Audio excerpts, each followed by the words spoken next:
삼국지 게임을 하고 싶다. 이미 삼국지 게임을 하고 있지만 더 격렬하게 쉬운 삼국지를 하고 싶다.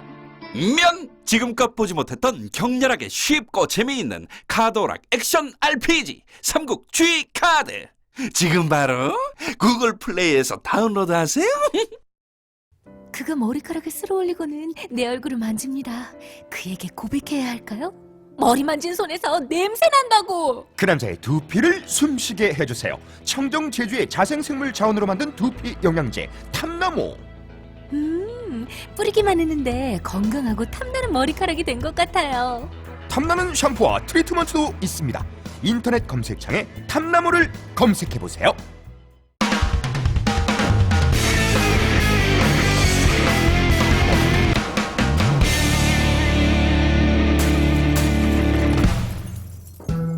안녕하세요. 김호준의 파파이스 제 80회 시작하겠습니다.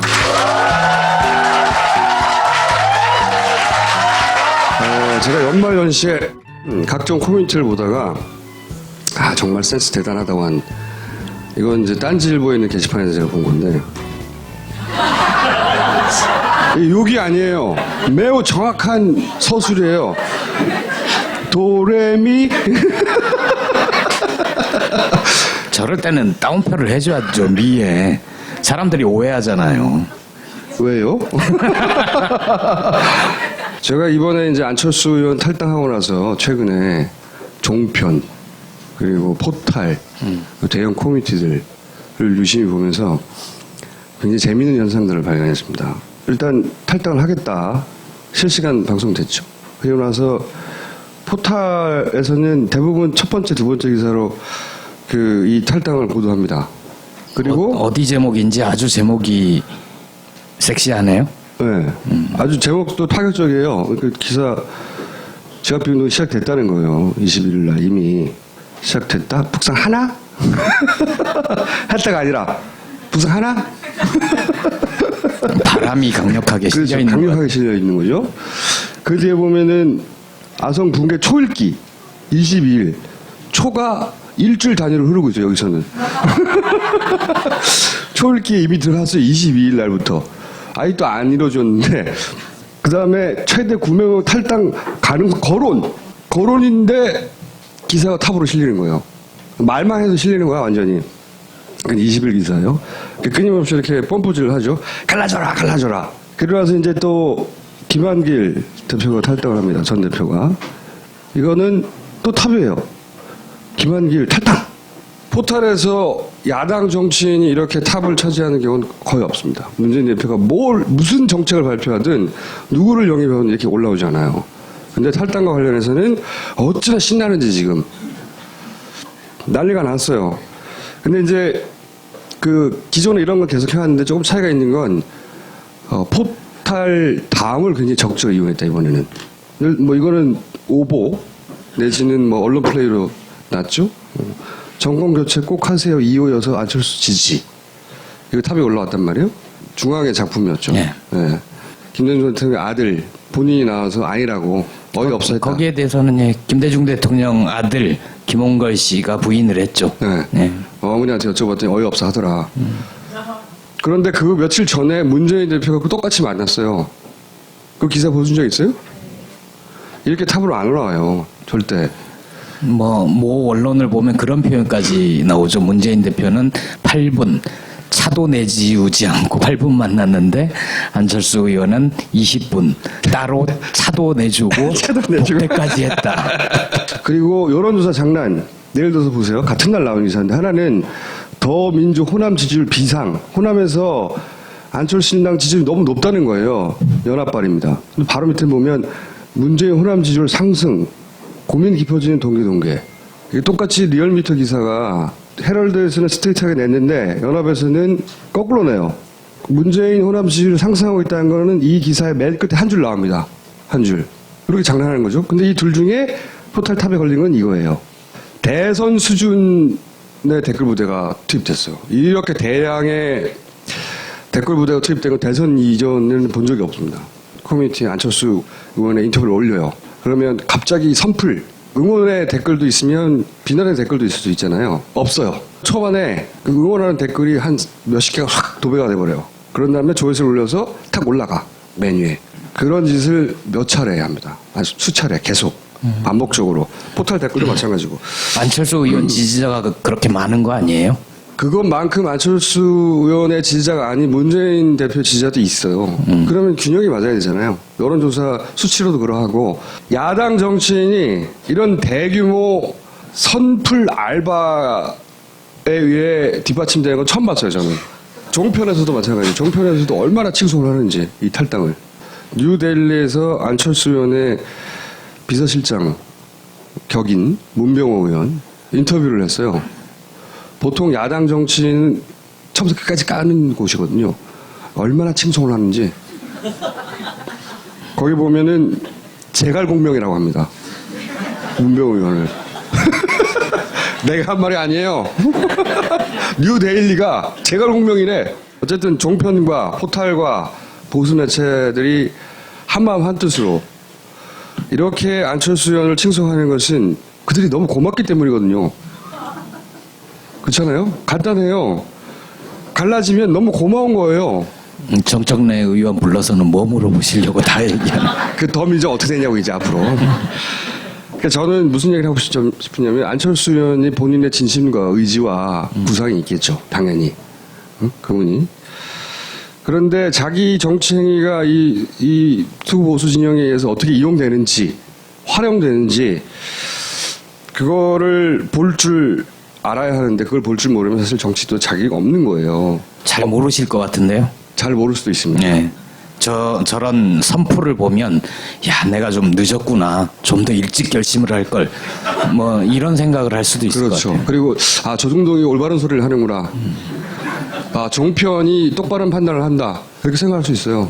보고 싶은 것만 보는 거죠. 그래서 정치 지도가 보고 싶은 것만 볼 때, 굉장히 쉽게 이용당하거든요.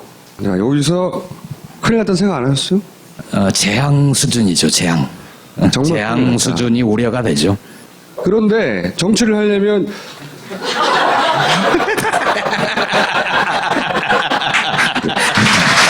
여러분 안녕하십니까. 이 시대의 참 자랑 정청래입니다. 계속 진행하세요. 네. 섭외를 안 하는 데서 그치지 않고 이제 와서는 안 불렀는데도 올라와요. 응? 자, 탈당 앞으로 얼마나 더 합니까? 예언.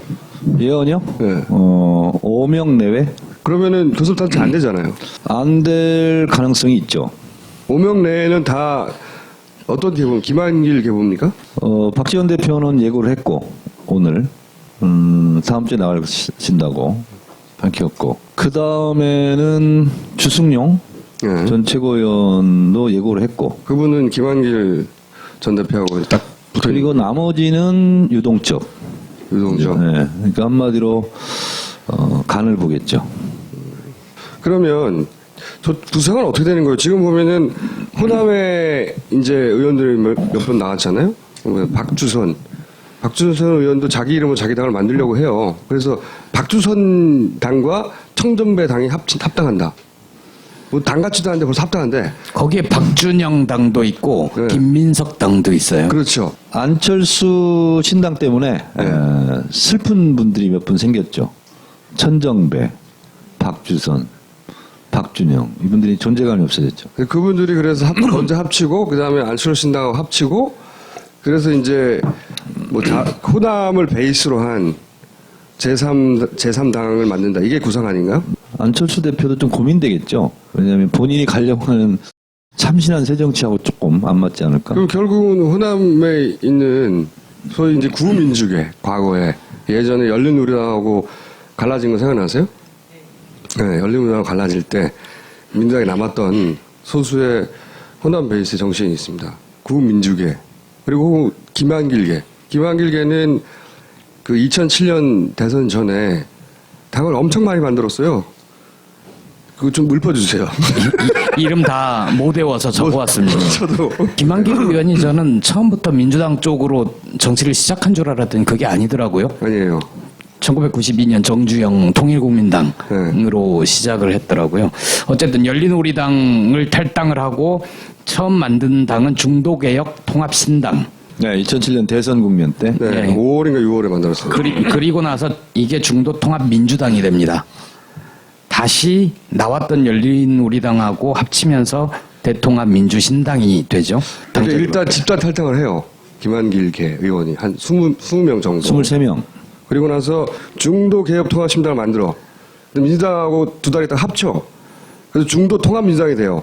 그리고 나서 우리는 대선 때 이합 집산하는 인시정당이 아니다 말해요.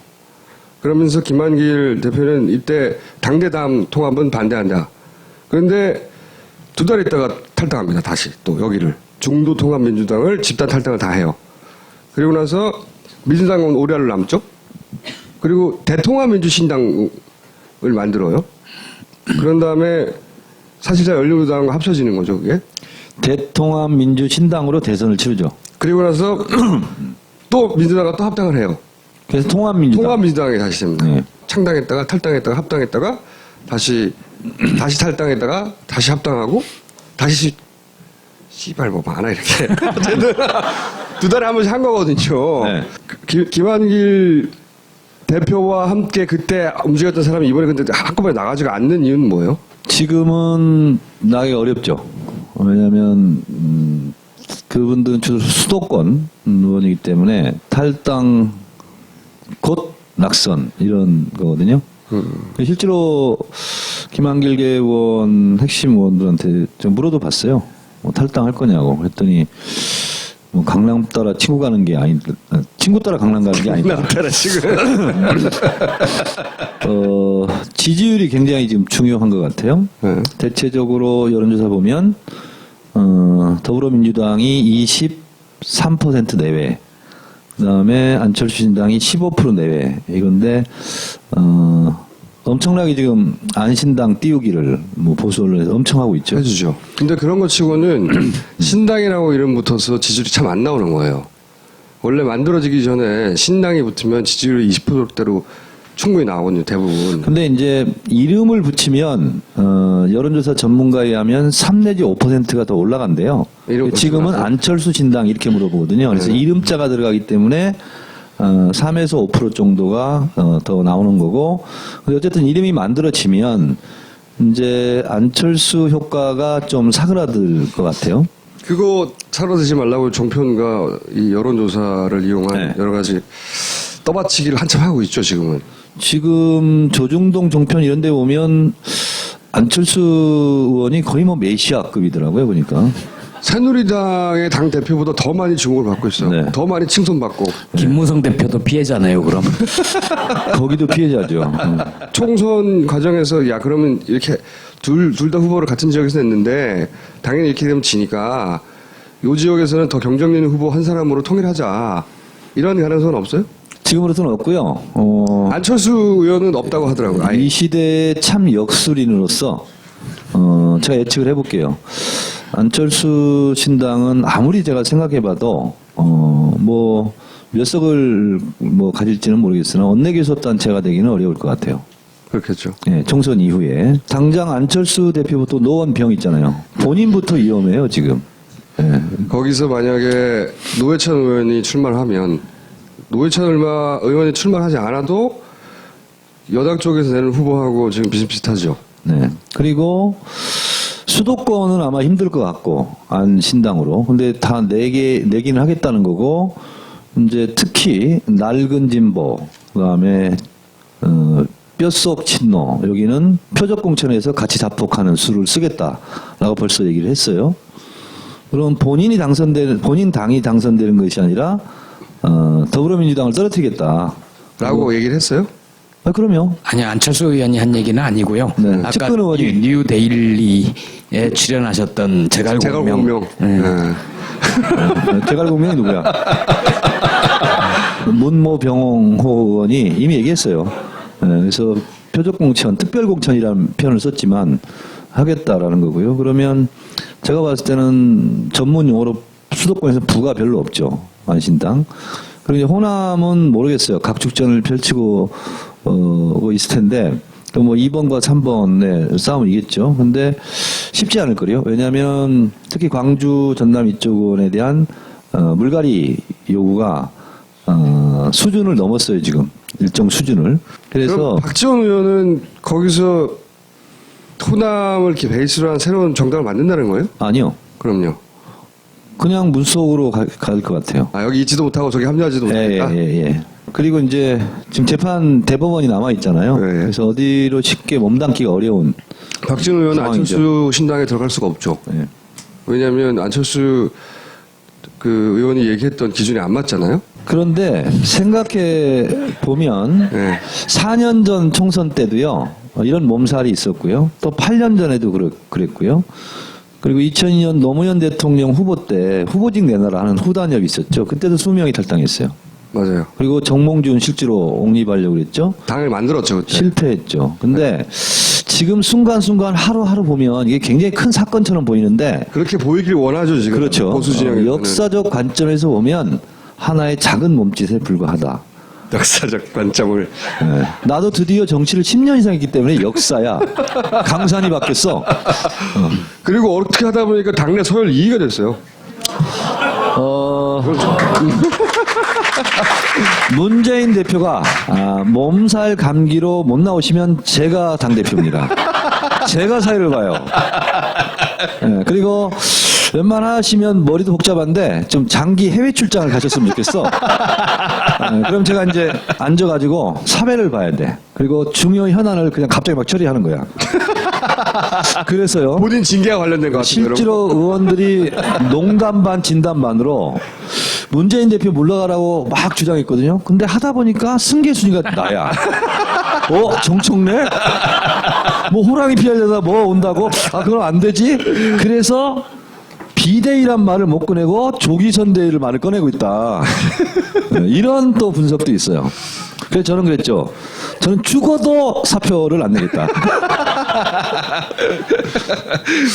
인재 영입의 성과는 어떻습니까? 지금까지 나온 사람들 말고 네. 지금 예를 들어서 깜짝 놀랄 후보들이 있어요?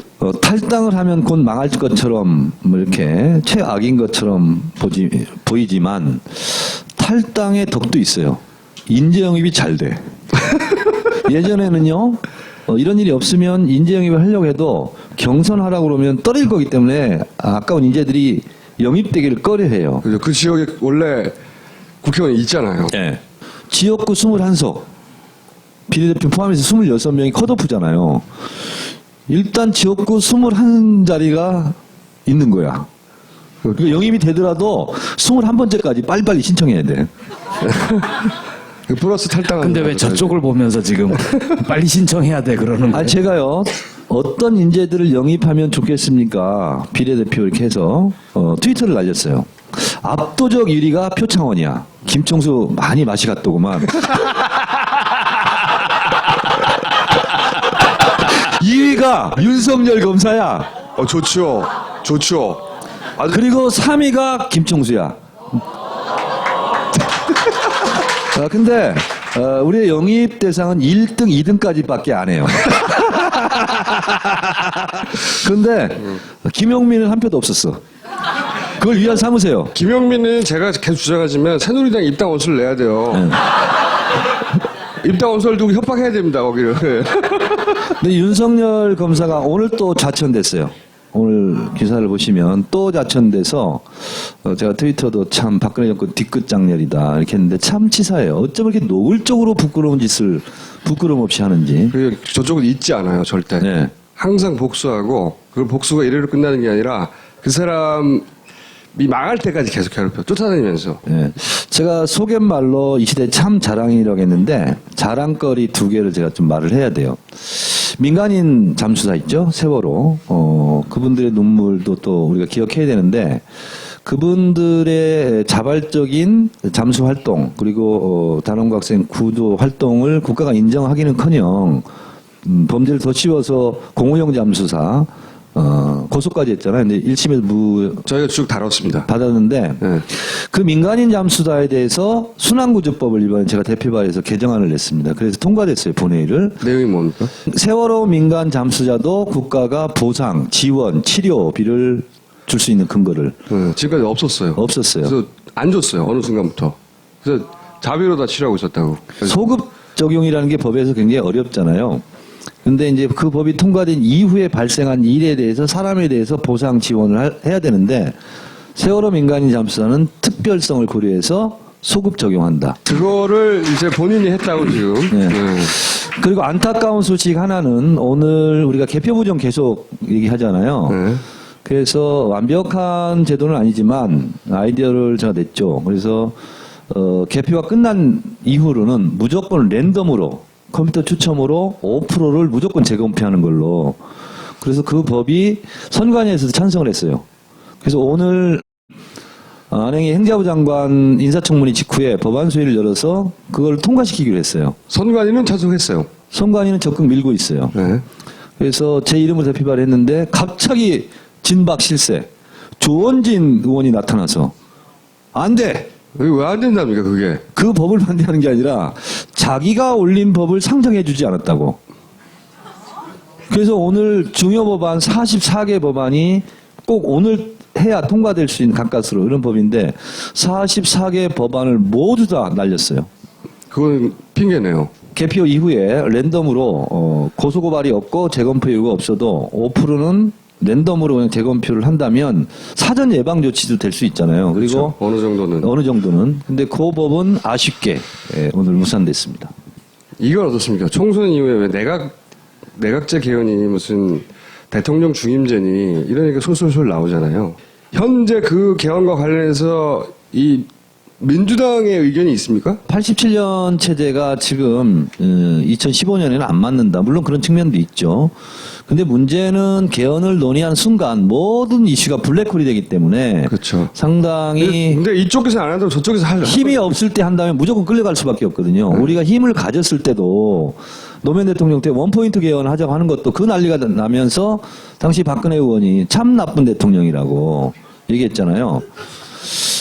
근데 지금처럼 힘이 없는 상태에서 하면 무조건 끌려가게 돼 있고 무조건 불리하게 돼 있고 헌법 전문부터 바꾸려고 아마 할 거예요. 그래서 저는 반대. 그러니까 어떤 내용이든 간에 반대한다는 거죠. 반대예요, 저는. 이 개헌이 블랙홀이라고 말씀하셨는데 개헌 얘기가 나오면 야당도 갈라지거든요, 의견이. 특히 새로운 당을 하는 사람들 사이에서는 그 비율이 더 높아요. 제가 알기로는. 그분들은 내각 책임제나 이런 견해가 더 높다고요. 그러니까 그쪽에서는 호응할 수도 있어요. 개헌 내용에 개헌 논의를 해보자고. 그럼 이 갈라지는 거야. 국회 해산권을 줘야 된다든가. 예를 대통령한테. 또는 그러니까 받아들일 수 없는 안을 그 안에 가시주머니로 던져. 그럼 야당끼리 졸라 싸울 거 아니에요. 막. 그러니까 붙을 일이 없는 거지 다시. 여당끼리 연대할. 지금 미리 던져놓는 거예요. 예언을 하자면 박근혜 대통령은 퇴임 이후에 수렴청정을 꿈꾸고 있죠. 네, 참 지독한 일이죠. 그렇다면 내각 책임제 같은 거 돼가지고 거기서 중요한 영향력을 발휘하는 내각 책임제를 하든 대통령제를 하든 본인 생각은 모르겠으나 어쨌든 저는 그것은 불을 보듯 뻔한 일이 될 것이다. 제 예언이 아마 맞을 겁니다. 근데 그걸 꿈꾸고 있는데 그걸 이제 저지를 해야 되는 게 우리 몫이죠. 새누리당에서 현재 겉으로 얘기할 때는 180석 얘기하지만 내심 200석 넘게 바라보고 있거든요. 그러면은 네. 개헌을 단독으로 할 수 있는 거예요. 물론 할 수 있죠. 예, 국민투표를 붙여야 네. 되지만 거기에 더하면 내각제 개헌을 하면 박근혜 전 대통령이 그 당의 대표가 돼서 수상이 될 수도 있어요. 그렇죠. 그러니까 수렴청정이 아니라 직접 전면에 나서서 대통령은 재임이 안 되지만 대통령을 한번 하고 다시 수상하고 저기 러시아의 푸틴이 좀 그런 비슷한 경로를 밟은 거 아닙니까? 참 신나네요. 듣기만 해도. 네. 여러분 생각해 보세요. 1년 동안 문재인 대표를 흔들었죠. 그리고 안철수 대표가 탈당했죠. 김한길 대표까지. 근데 솔직히 말하면 더불어민주당 지지율은 빠지지 않았어요. 그리고 이 국면 때문에 문재인 대표 대선 주자 지지율이 김무성을 누르고 있어요, 지금. 이게 무엇을 뜻하는가. 지금 탈당이다 하는 것은 종편의 뉴스고 여의도에서는 중요한 문제가 될 수 있지만 전체 국민들한테는 별로 중요한 문제가 아니다. 문 대표 당내 장악력은 그 이전에 비해서 올라갔나요? 일단 최고위원회가 잡음이 없잖아요. 그러니까 내가 징계가 좀 일찍 풀렸어야 돼. 요즘은 최고위원회가 한 목소리를 내기로 이렇게 했습니다. 그래서 최고위 당 지도부터 좀 안정감을 찾고 있고, 그래서 탈당은 일부 지금 여진이 있으나 곧 진압이 잘 될 것이다. 깜짝 놀랄 만한 영입 후보가 있나요 지금? 있습니다. 깜짝 놀랄 것을 미리 얘기하면 깜짝 안 놀라기 때문에 말하고 싶어도 말을 못 하겠네. 몇 명이나 있습니까? 그것도 뭐라고 말할 수가 없어요. 그거 얘기하면 깜짝 덜 놀라기 때문에. 깜짝 놀라야 되기 때문에. 언제 발표됩니까? 그것도 말할 수가 없어요. 깜짝 놀람의 극대화를 위해서. 네. 본인은 모르는 거 아니에요? 사실 잘 몰라요.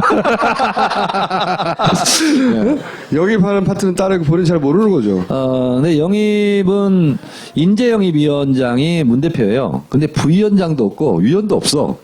그래서 본인이 다 알아서 하는 거야. 운전해서 막 가던데. 보니까. 그렇죠.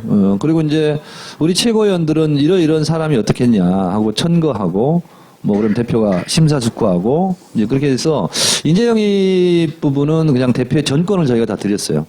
알아서 하시라. 그랬더니 대학급들 뭐 참신한 스타들을 지금 계속 영입하고 있는데, 특히 표창원, 김병관 뭐 훌륭하죠. 근데 이제 세 번째로 영입된 이수혁 전 육자회담 대표는 정말 외교가에서도 신망이 높은, 그리고 실력 있는 분이고, 오늘 시간이 없어서 그 얘기를 못하는데 북한이 오늘 핵실험했잖아요. 그 부분에 대해서 명쾌하게 정리를 오늘 했고. 뭐라고 했습니까? 북한이 이 핵을 없앨 것이다라는 가정은 무너졌다. 북한은 절대 핵을 포기하지 않는다라는 실제적인 일을 가지고 이 문제를 접근해야 된다. 그런 얘기를 했고. 우리 정부가 강력히 대응하겠다는데 어떻게 하겠다는 거예요? 실제로 방법은 없어요. 없고. 그래서 오늘 이수혁 전 독일 대사가 몇 년 전에 쓴 책이 있더라고요. 야, 놀랍게 수소폭탄을 만들 것이다라는 예언을 했더라고요. 그리고 그 증거들을 쫙 해가지고 오늘 그 책을 갖고 오셔가지고 복사를 해서 나눠줘서 읽어봤는데, 실제로 예측했는데 1952년도에 처음으로 수소폭탄 실험이 성공했답니다. 근데 원자폭탄 투하의 피해의 한 40~50배 정도 규모이기 때문에 상상을 초월해서 날아가는 새들이 다 떨어진대요. 너무 엄청난 건데, 국방부 일단 보고는 수소폭탄 실험은 아닐 수 있다, 이렇게 보고를 하더군요. 근데 그것은 좀 더 과학적인 분석을 거쳐서 정확하게 발표하겠다, 이렇게 얘기했어요. 그래서 제가 얘기했어요. 그 원자폭탄 만든 사람이 오펜하이머 박사인데, 그분이 메카시 전풍에 막 이렇게 또 휘말려가지고 뭐 몰려요 또 이렇게. 그래서 청문회도 가고 그러는데, 미국의 한 국회의원이 물어요. 원자폭탄이 미국을 공격하는 무기로 또 바뀔 수도 있는데 원자폭탄보다 센 무기가 있느냐, 이렇게 물었을 때 있습니다, 이렇게 답변을 했답니다. 그러니까 사람들이 너무 궁금해서 그게 뭐냐 그랬더니 평화입니다, 이렇게 얘기했대요. 네, 원자폭탄을 이길 유일한 무기는 평화입니다, 이렇게 얘기했는데, 원자폭탄을 원자폭탄으로 수소폭탄으로 막을 수는 없겠죠. 그래서 이럴 때일수록 평화의 끈, 대화의 끈을 놓지 말아야 된다. 이것이 저희 주장이었습니다. 박수! 물러가겠습니다.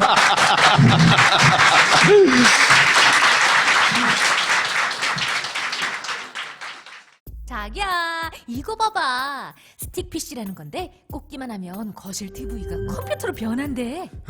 열받아. 왜? 마음에 안 들어? 편하긴 한데 금방 뜨거워지잖아. 아니야. 트윙글 스틱 PC는 열 안 받아. 윈도우 10의 최신 운영 체제로 더욱 강력해진 트윙글 스틱 PC. 냉각팬이 달려있어 장시간 사용해도 열받지 않습니다. 딴지마켓에서 판매 중입니다. 야, 이 부장! 네가 부장이면 땅이야? 뭐? 저 인간 저건 쟤 오늘도 술술 풀리고 안 먹고 회수 갔냐? 내일 또 신체 상태로 출근하겠구만. 아유. 고려 생활건강 술술 풀리고 음주전 한 포가 당신을 지켜드립니다. 특허받은 천연 유래 성분 숙취 해소제 술술 풀리고를 은하계 최저가로 딴지마켓에서 만나보세요. 허허, 몸이 많이 허해졌으니 웅담이라도 드셔야 될 것 같소. 아니 이보시오 의사 양반, 곰을 잡는 건 불법이잖소. 뭐하러 곰을 잡으시오? 여기 식물성 웅담 제주 황울금이 있는데. 제주 황울금? 청정 제주에서 물불 바람을 맞고 자란 제주 황울금으로 가루를 낸 것이니 차를 내 드시는 것은 물론 다양한 요리에도 활용하실 수 있어. 더 드시고 싶으면 딴지 마켓을 이용하시오. 오, 우리 전통 당화 방식으로 만든 울금 식혜도 있었어.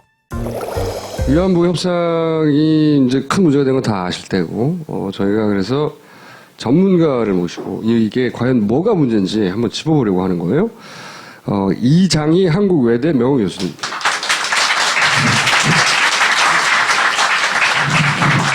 안녕하십니까, 교수님. 반갑습니다. 네. 우리 김어준 선생님, 김보엽. 김어준 선생님, 그리고 김보엽. 기자라고 말씀하셨어요. 안 들렸어. 저희 방송의 성향은 좀 아시죠? 예, 압니다. 네. 자유. 네, 자유입니다. 그러면 저희는 자유고요. 이렇게 해서 이제 파장이 커지기 시작했어요. 일본 언론에서 위안부 소녀상을 한국 정부가 이전을 할 거다라는 식의 보도가 나오기 시작했죠. 그리고 한 발 더 나가서는 이전을 해야 배상금을 준다. 그러니까 결국은 이걸 옮겨야 배상금이 나온다는 얘기죠. 두 개를 합치면. 이렇게 되면서 이제 우리 한국에서는 난리가 났습니다. 난리가 났더니 청와대에서 얘기를 했어요. 소녀상 철거를 전제로 돈을 받았다는 등등은 유언비어다. 청와대에서 이렇게 했습니다. 유언비어, 이 우리 정부 자기들이 불리한테 자주 써먹는 거잖아요. 유언비어라고. 근데 이거는 우리 국민이 한 말이 아니에요. 이 유언비어라면 일본 정부가 한 거야. 그럼 그쪽에 항의해야지. 우리한테 얘기할 게 아니라 국민들한테. 근데 이걸 잘 보시면 말이에요. 이게 청와대가 공식적으로 하는 발언이거든요. 소녀상 철거를 전제로 돈을 받았다는 등. 자세히 보시면 소녀상 철거 자체는 유언비어라는 얘기가 아니에요. 소녀상 철거를 전제로 돈을 받았다. 이게 유언비어라는 거예요. 그 소녀상 철거를 안 한다는 얘기는 없습니다, 여기에. 그리고 와서 또 바로 이런 게 튀어나옵니다. 위안부 소녀상 철거합시다. 정내엽 윤미향과 종북자에 대한 자포. 여기서 왜 종북주의자가 나옵니까? 위안부 소녀상 철거에 반대하는 게 왜 종북주의자예요? 시발. 이게 정부의 프레임이죠. 항상 자기들한테 반대하면 다 종북주의를 몰아붙이는. 제 양반들은 세월호 유가족들도 종북이라고 그렇죠. 몰아붙였죠. 똑같은 잣대를. 엄마 부대였던가? 그분들 나와서 이제 위안부 저거 받아들이라고. 국제법상 이게 뭐가 문제가 있는지, 이게 절차적 외교적으로 뭐가 제대로 된 건지, 우리 정부가 뭘 제대로 해낸 건지 전문가의 견해가 궁금했던 겁니다. 저는 역사의 첫 단추를 잘못 끼운 게 네. 이렇게 올해 70년, 80년 우리 민족의 혼까지 뒤흔들고 있다. 인도의 간디가 독립국가가 되려면 독립국가의 국민처럼, 독립국가처럼 생각하고 실천하라, 이런 얘기였어요.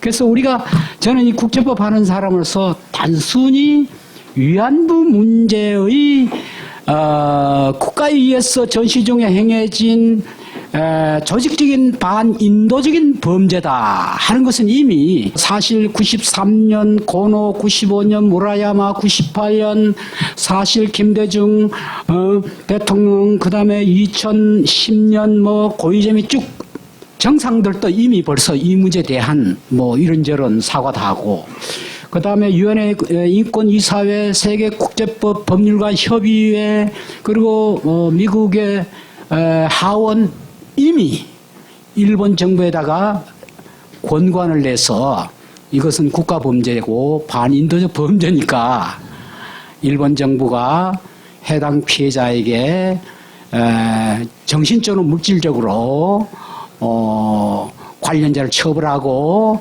관련 입법을 만들어서 법적인 책임을 지우게 하라. 이건 이미 벌써 판결이 난 거예요. 이것을 일반화를 국제사회가 이렇게 움직이기까지는 정부가 나서서 한 게 아니라 92년에 이화대학의 이효재 선생이라고 이효재 사단이 저도 그 당시에 같이 했습니다. 자랑이십니까 지금? 아니요.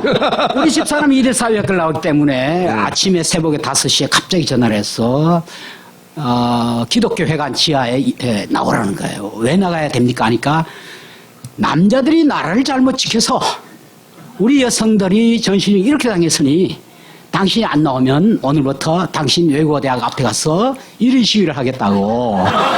사모님이요? 그래서 부부관계가 참 시전해요.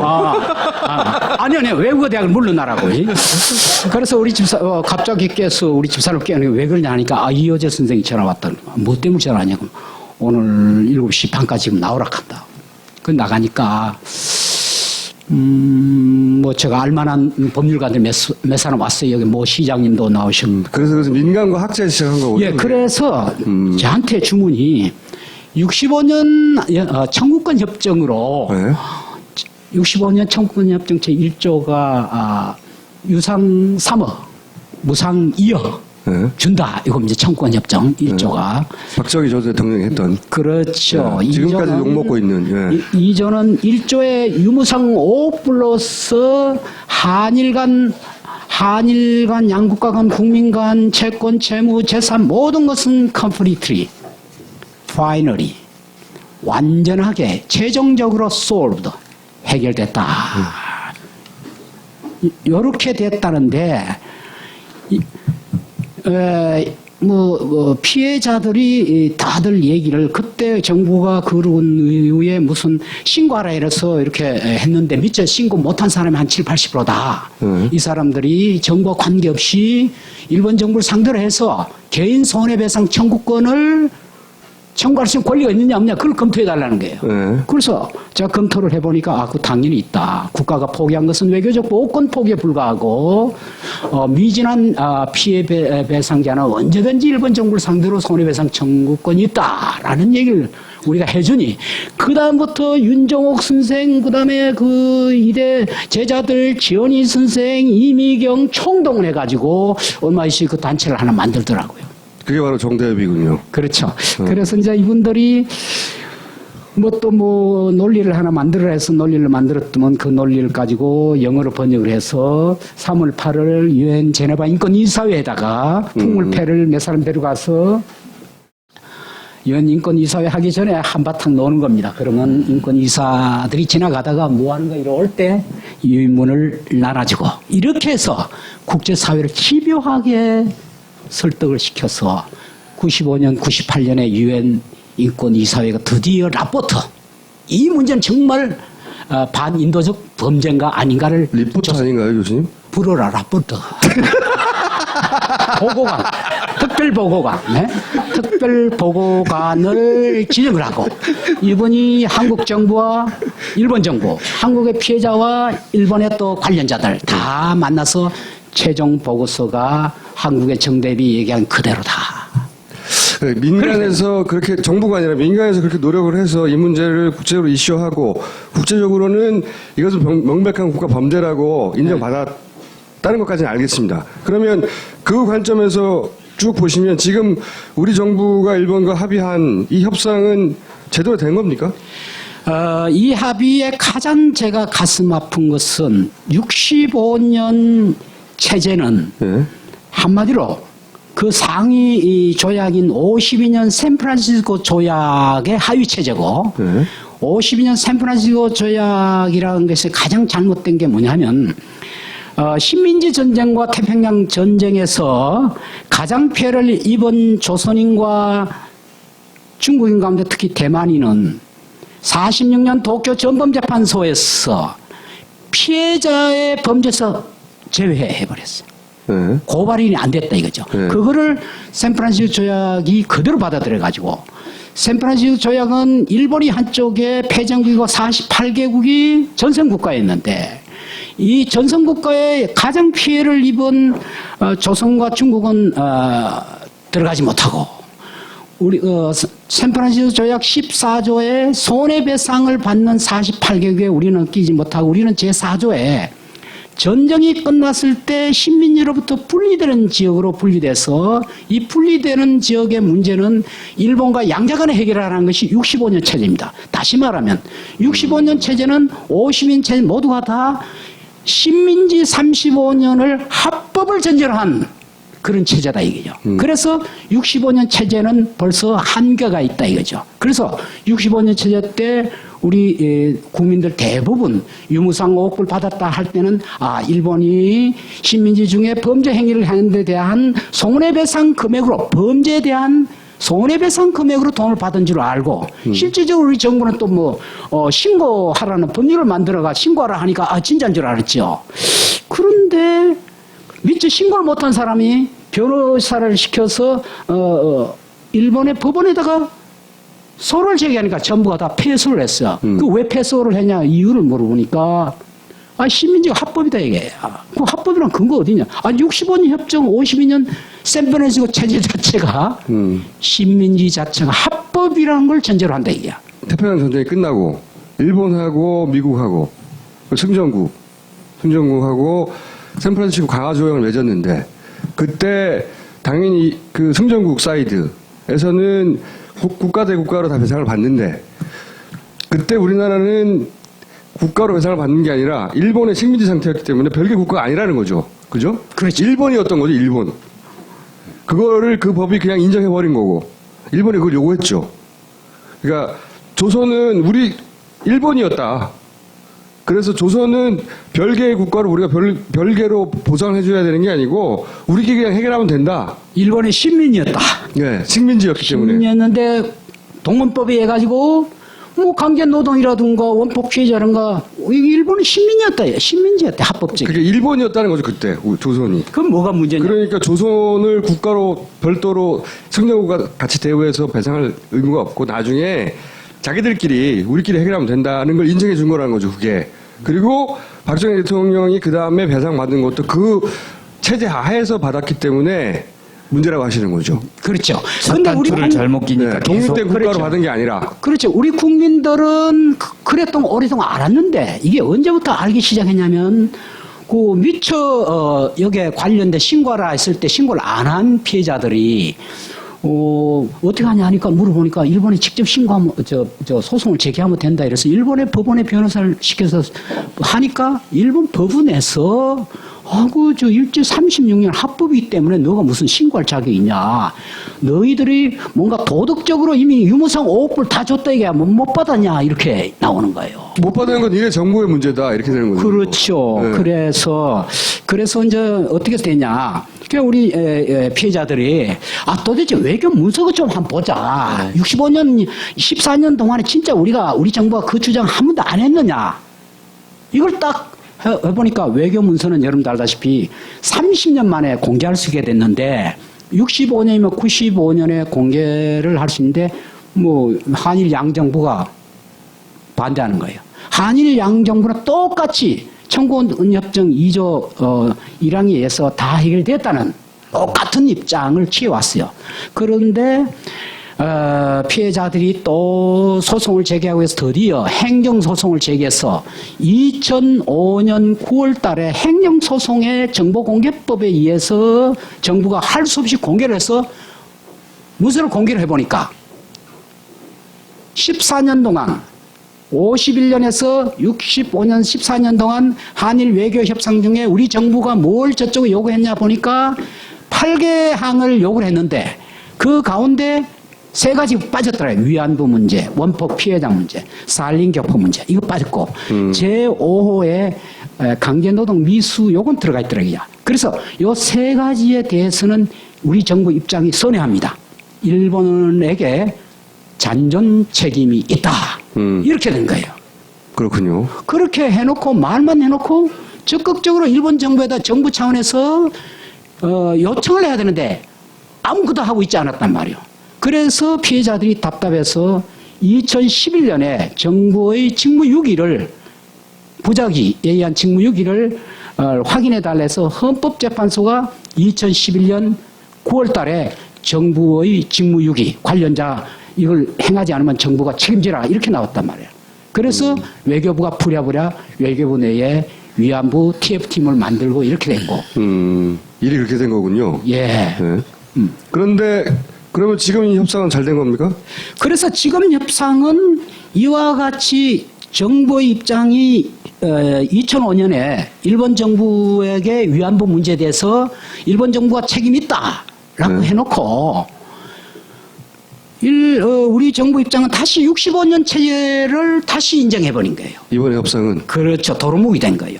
다시 말하면 이것은 식민지가 합법이다라는 걸 공개시켜주고 이것은 우리 헌법의 전문의 핵심 가치 상해 임시정부와 그리고 3.1운동 정신이라는 우리의 뿌리를 뒤흔들어 버린 거예요.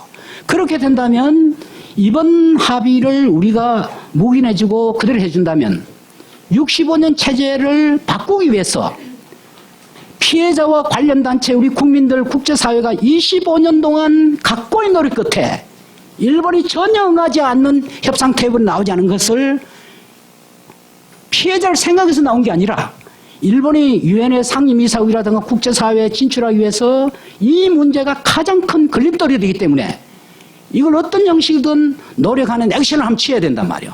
그래서 나온 일본을 전략도 없고 지혜도 없고 역사에 대한 철학도 없고 이런 당국이 그냥 한 방에 헛방으로 날려버렸다. 저는 그렇게 생각합니다. 일본이 원하는 모든 것을 한꺼번에 그냥 쫙 그냥 줘버렸다는. 다 져버리고 앞으로 이 문제가 만약에 합의를 그대로 인정해 준다면 독도 문제, 원폭 피어 문제, 산림교포 문제 모든 문제가 이제 줄줄이 이제 다 우리의 논거가 없어지고 일본의 논리 65년 청구권 협정에 의해서 모든 것이 해결됐다. 그 논리만 통하게 된다. 이게. 그리고 이번 합의를 통해서 최종적으로 네. 불가역적으로 끝이 그렇죠. 났다. 그 일본 우익이 끊임없이 주장했던 예. 네. 일본 전범 시절부터 지금까지 끊임없이 우익이 주장했던 대로 원하는 대로 된 거예요. 제가 네덜란드 헤이그에 1899년에 생긴 제2차 헤이그 평화회의 때 만들어진 국제상설 중재재판소의 지금 재판관입니다. 제가 영토 문제 하거든요. 외교부가 그것도 추천했어요. 대한국제법학회 투표가 외교부가 추천을 하지 않을 수 없었죠. 그래서 저는 솔직히 말해서 저를 건드릴 수가 없습니다. 어떻든. 훌륭하신 분이시군요. 아니 그거보다 제가 좀 이빨이 셉니다. 달리 아니라 내가 바르게 살아왔고 난 또 내 인생에 시민운동을 하면서 정말 많은 어려움도 있었습니다. 뭐 이거 우리 김 기자는 아시고 또 김 기자지만 97년에 나느냐 통일 1세대라는 통일 아동서를 써서 6년 동안 모 월간지와 제가 법정 싸움을 해서 다 무죄를 받았습니다. 모 월간지는 어디입니까? 그 모 월간지가 종일 편파 방송하는 종편 채널도 하나 가지고 있는 C. 조선. 그때 정말 외로웠다고요. 제 연구실에 303호. 교수님 너무 자세한 정보인데요. 이분들이 내가 고발되고 난부터는 다시 안 놀아주는 인사도 거예요? 안 하고. 그리고 내 연구실 앞에 매일 1인 시위가 있고 교문 앞도 있고 빠고다 공원에도 뭐 내 시위를 하고 또 뭐 일간지에서는 뭐 대만만큼 빨갱이 교수 누구 뭐 이렇게 참 정말 외로웠어요. 그래서 교수님 더 이상 열어가지 마시고요. 이제 예, 그래서 저희가 있습니다. 저희가. 그래서 제가 그때에 어떻든 예. 대법원에 의해서 무죄를 받고 난 뒤에 제가 참 우리나라가 이만큼 성장한 것은 피플스 파워구나. 우리 정부는 손현상 얘기는 안 하고 있는데 손현상 철거가 합의됐다고 보십니까? 됐을 거라고? 그건 서로 다 주장이 다르기 때문에 어떻든 간에 상당한 얘기가 오간 게 아닌가. 일본에서 아무 근거 없이 한국 정부는 절대로 안 된다고 했는데 자기들은 한국 정부가 시간이 걸리겠지만 어떻게든 해결하겠다라고 자기들 일방적으로 언론 플레이한다는 게 말이 안 되지 않습니까? 정부가 관여했다면 이것이 일본 내각이 정식 결의해야 되고 그리고 중의원이 결의를 해야 되고 그리고 입법으로 연결이 돼야 됩니다. 그래서 유엔에서 벌써 7가지 해결 기준이 나와 있거든요. 그리고 그때 참여했던 사람들을 벌해야 하고. 일본에서. 그렇죠. 관련자를 처벌해야 돼요. 포함되고요. 그래서 사실은 지금 또 들린 얘기에 하면 일본에 책임 있는 사람이 와서 우리 할머니들을 방문하겠다. 이것도 전부 감성적인 또 돈으로.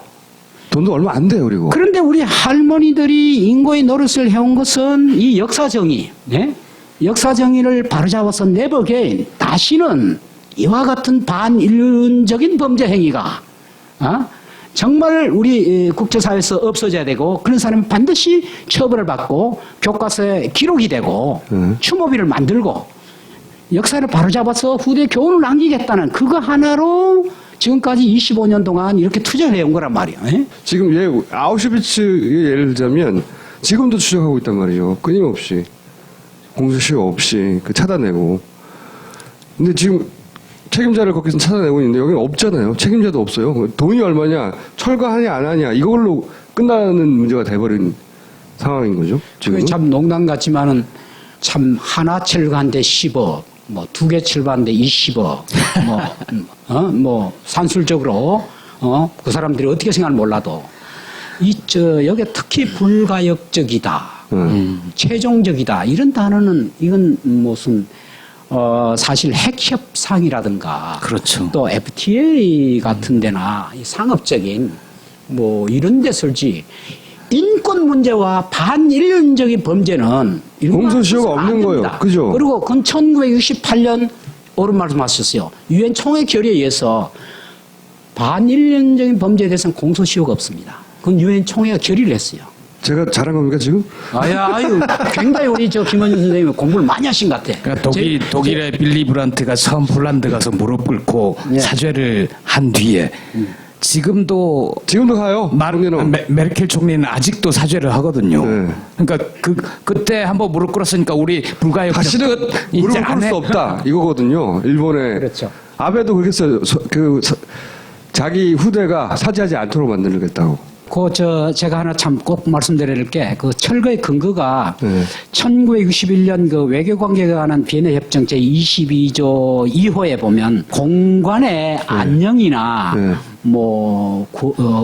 안녕이나 일본 대사관 앞에 있으니까 위험을 그래서 일본이 그걸 철거하라는 근거가 지금 이거라는 거죠. 위험을 품위를 유지하도록 뭐 접수군 노력한다 이런 조항이 있는데 사실 그런 조항을 놓은 그 입법 취지가 어떤 취지냐 하면 사실은 그 외교관에게는 불가침 특권과 그리고 또한 면책 특권이 있는데 사실은 그 지금 이 소녀상이라는 그것이 무슨 일본 대사관에 무슨 쳐들어간다든가 그런 뜻도 아니고. 그렇죠. 말도 안 되죠. 사실은 그 일본이 지금 국가 범죄를 저지르고 있는데 국제사회가 그렇게 여러 번 레커멘데이션을 벌써 20년 넘게 그렇게 하고 있는데 말을 안 듣고 있단 말이에요. 네. 그래서 좀 경종을 울리는 의미에서 세워놓은 건데. 그렇죠.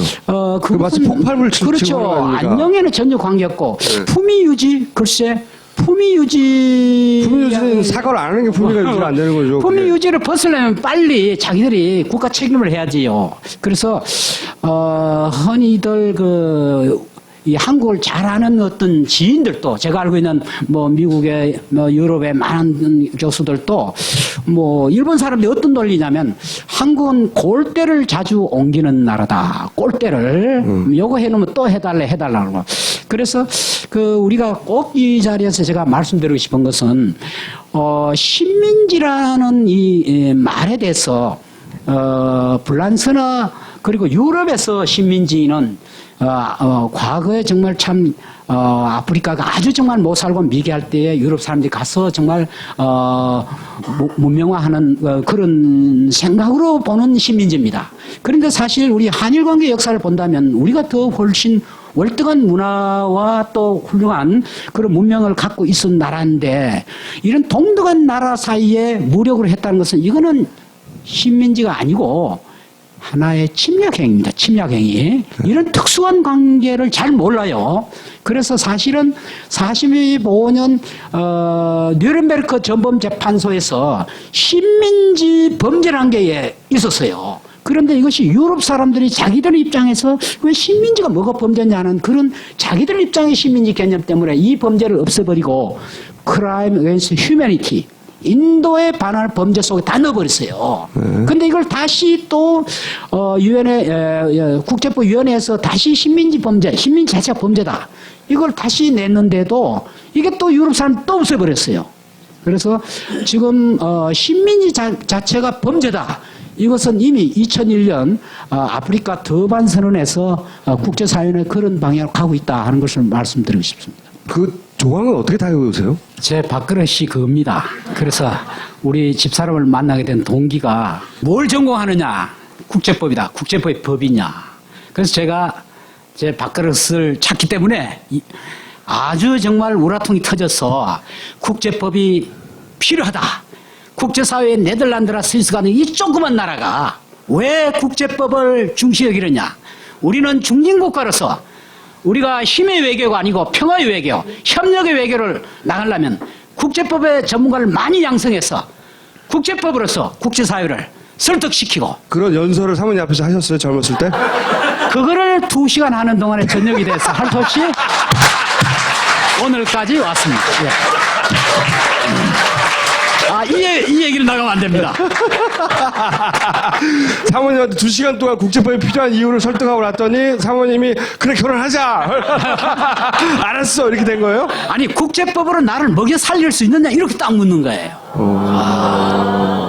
겨우 민법이나 형법을 하게 되면 이건 당장 많이 쓰이잖아요. 겨우 하더라도 국제법 해가지고 이거 뭐 어떻게 먹고 밥 살아? 먹일 수 있냐 이게 날 먹여 살릴 수 있냐 이게. 그 먹여 살릴 수 있는 이유를 아닙니까? 우리 집사람 그때 기자였다고. 근데 야 여기 우리 김 기자 계시지만 이 기자의 작전에 말려든 거예요. 사모님이 당한 거 아닌가요? 최소한도 우리가 이번 합의는 국제 조약은 분명히 아니고요. 또 신사협정, 젠틀맨 아그리먼트도 아니고 또 무슨 그 서명자도 없어요. 전부 대독이에요, 대독. 그럼 이거는 국제법상 뭡니까 이게? 메모입니까? 국제법상 아무것도 아닙니다. 그렇기 때문에 또 내용이 각각 달라요. 조약이랑 똑같은 문서든지 그렇죠. 젠틀맨 나그는 신사협 똑같아야 돼요. 네. 근데 이쪽 저쪽에 비슷비슷한 면도 있지만 내용이 다릅니까? 다 달라요. 각자 메모네요, 각자 메모. 이 사람들도 이게 뭐 잘 안 될 거를 미리 예상한 거 아닌가 이런 생각. 그러면서 언론 플레이 하는 건가요?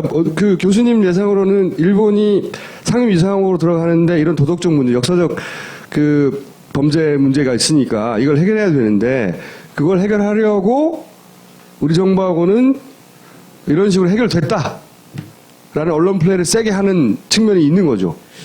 일본은 분명하게 국제사회를 인식했습니다. 진정으로 이 문제에 대한 정말 인권에 대한 반인력 범죄에 대한 아까 우리 김 기자님 말씀대로 정말 참 그 사죄하고 하는 진정성 있는 그런 것보다는 지금 일본이 이 일본군 위안부 문제 때문에 국제사회에서 굉장히 많이 지금 밀리고 있습니다. 네, 대만에서도 공격받고. 예. 네. 그래서 일본이 국제기구에 굉장히 많이 투자를 하고 있지만은 그러나 이 위안부 문제 때문에 굉장히 많이 그 국적이 지금 아주 떨어지고 있고 특히 일본이 지금 관심 갖고 있는 게 유엔 상임이사국입니다.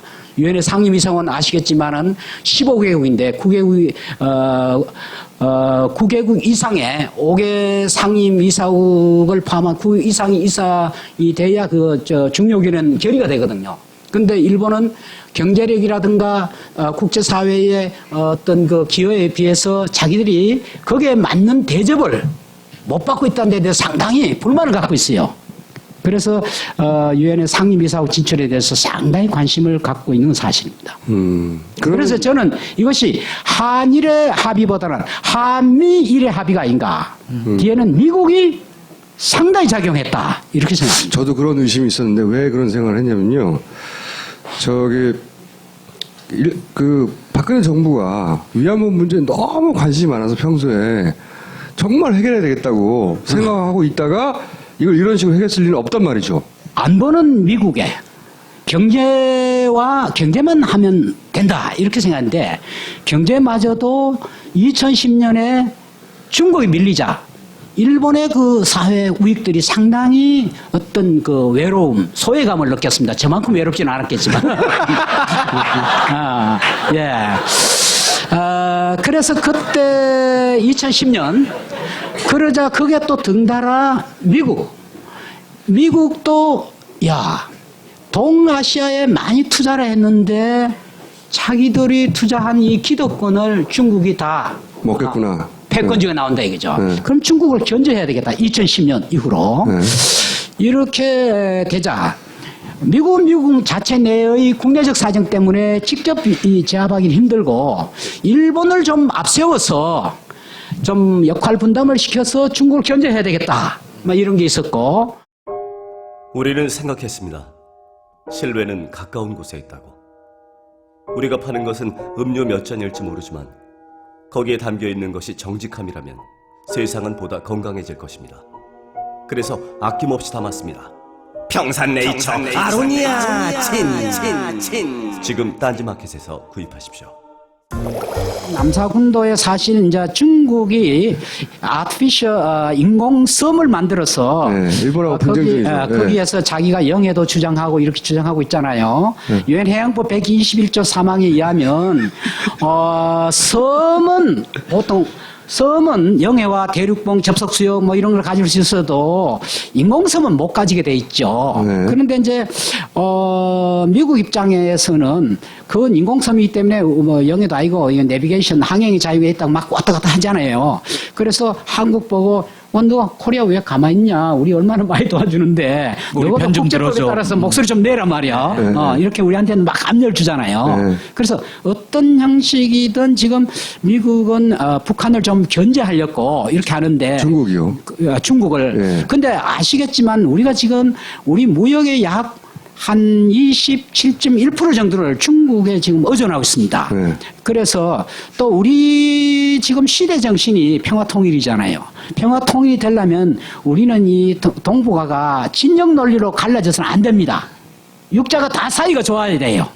그 속에 남북한이 합해도 어느 누구도 별로 이해관계 없다. 이랬을 때 우리가 덜그덕 통일되잖아요. 동서독도 마찬가지였거든요. 예. 그래서 독일은 상당히 많이 투자했죠. 아까 우리 김 기자님 말씀한 대로 빌리 브란트가 폴란드에 찾아서 비가 억수같이 내리는 날 정말 무릎을 꿇고 역사여 민족이여 세계인이여 우리 게르만 민족은 정말 인류에 씻을 수 없는 큰 범죄를 저질렀습니다. 굽어 살피시옵소. 통성으로 그렇게 사죄를 했지 않습니까? 네. 만약에 진정으로 일본이 정말 사죄를 제대로 한다면 우리 소녀상을 철거할 게 아니라 소녀상 앞에 와서 수상이 무릎을 꿇고 빌리 브란트처럼 통성으로 그렇게 할 용의가 없는지 저는 묻고 싶다 이거죠. 미국의 이의가 여기 반영됐다고 보시는 거죠. 예, 미국은 어떻든 간에 지금 현재의 이 동북아에 있어서의 신냉전 구조, 중국을 견제하는 하나의 한 축을 만드는 네, 거예요. 한미일 군사 공조 체제. 그렇죠. 네. 네. 거기에 한국이 일본하고 잘 안 섞이니까 그 문제를 해결해 버리려고. 그렇죠. 네, 아이고 잘하시. 아까 잘 알았거든요, 이미. 우리가 한일 관계 여러분들께서 꼭 잊어버려서는 안 될 건 두 가지인데 하나는 군사 대국주의 문제가 있고 하는 과거사 문제가 있는데 군사 대국주의 문제가 일본의 집단적 자위권 문제, 일본의 평화헌법제 구조 문제, 최근에 안보 법제 11개 막 이런 거잖아요. 그래서 군사 대국주의 이 부분에 대해서는 상당히 일본의 자위대가 미군과 함께라면 언제든지 한반도의 진입이 가능하고 황 총리가 그렇게 말했죠. 예, 최근에 또 뭐 북한 쪽에는 너하고 상의 없이도 할 가능성도 있다 해서 상당히 예민한 문제가 되고 있죠. 그런데 그것은 뭐냐면 유엔 총회 결의 195-3에 근거한 겁니다. 그리고 한일 기본적 제3조에 근거하는 거예요. 한일 기본 얘기가 조금 새 나갔는데 이거 꼭 아셔야 됩니다.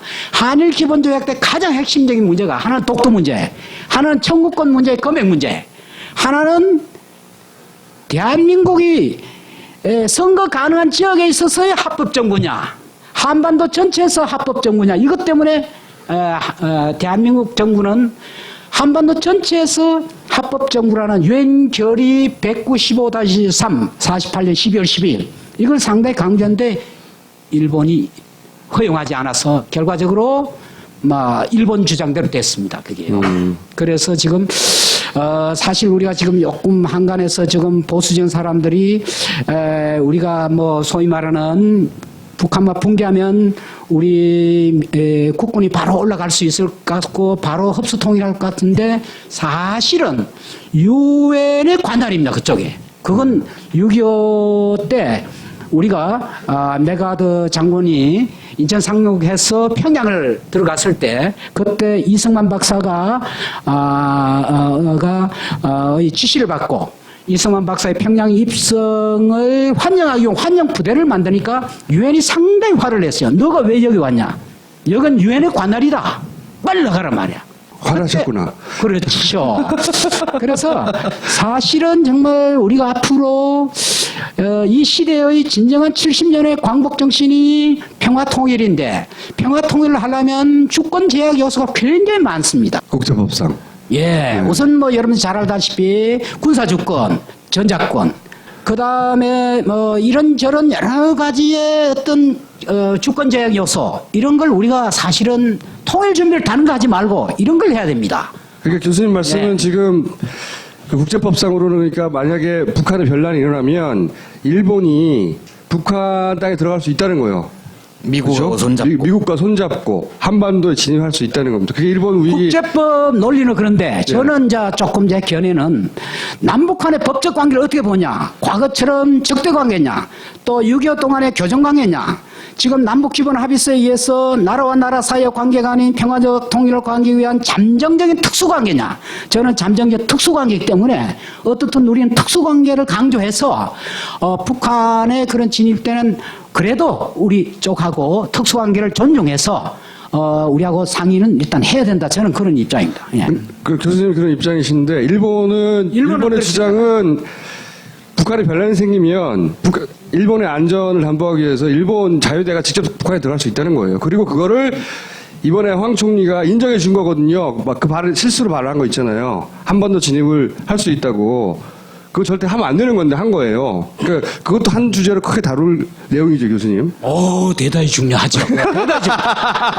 저도 질문이 있습니다. 네. 조약도 아니고 협상도 아니고 이 졸속 합의잖아요. 되돌릴 방법이 있습니까? 서명한 것도 없고, 그렇죠?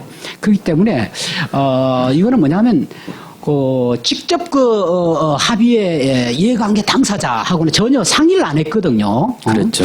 그래서 돌아가서 물어보니까 우리 이해관계 당사자가 좀 상당히 반대한다. 반대한다. 네. 그래서 미안하지만 우리는 지킬 수 없다라고 철회나 그렇지 않으면 빨리 통보를 해주는 것이 난 좋겠다고 생각됩니다. 할 리는 없죠. 그래서 정부가.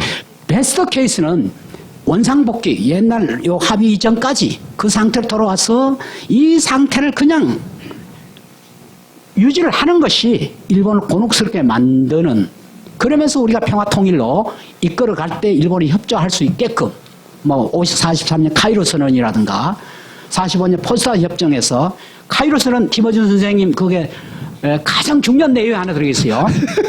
중요한 게 참 많아요, 교수님. 선생이라니까 좋아하는 거. 카이로 선언은 43년에요.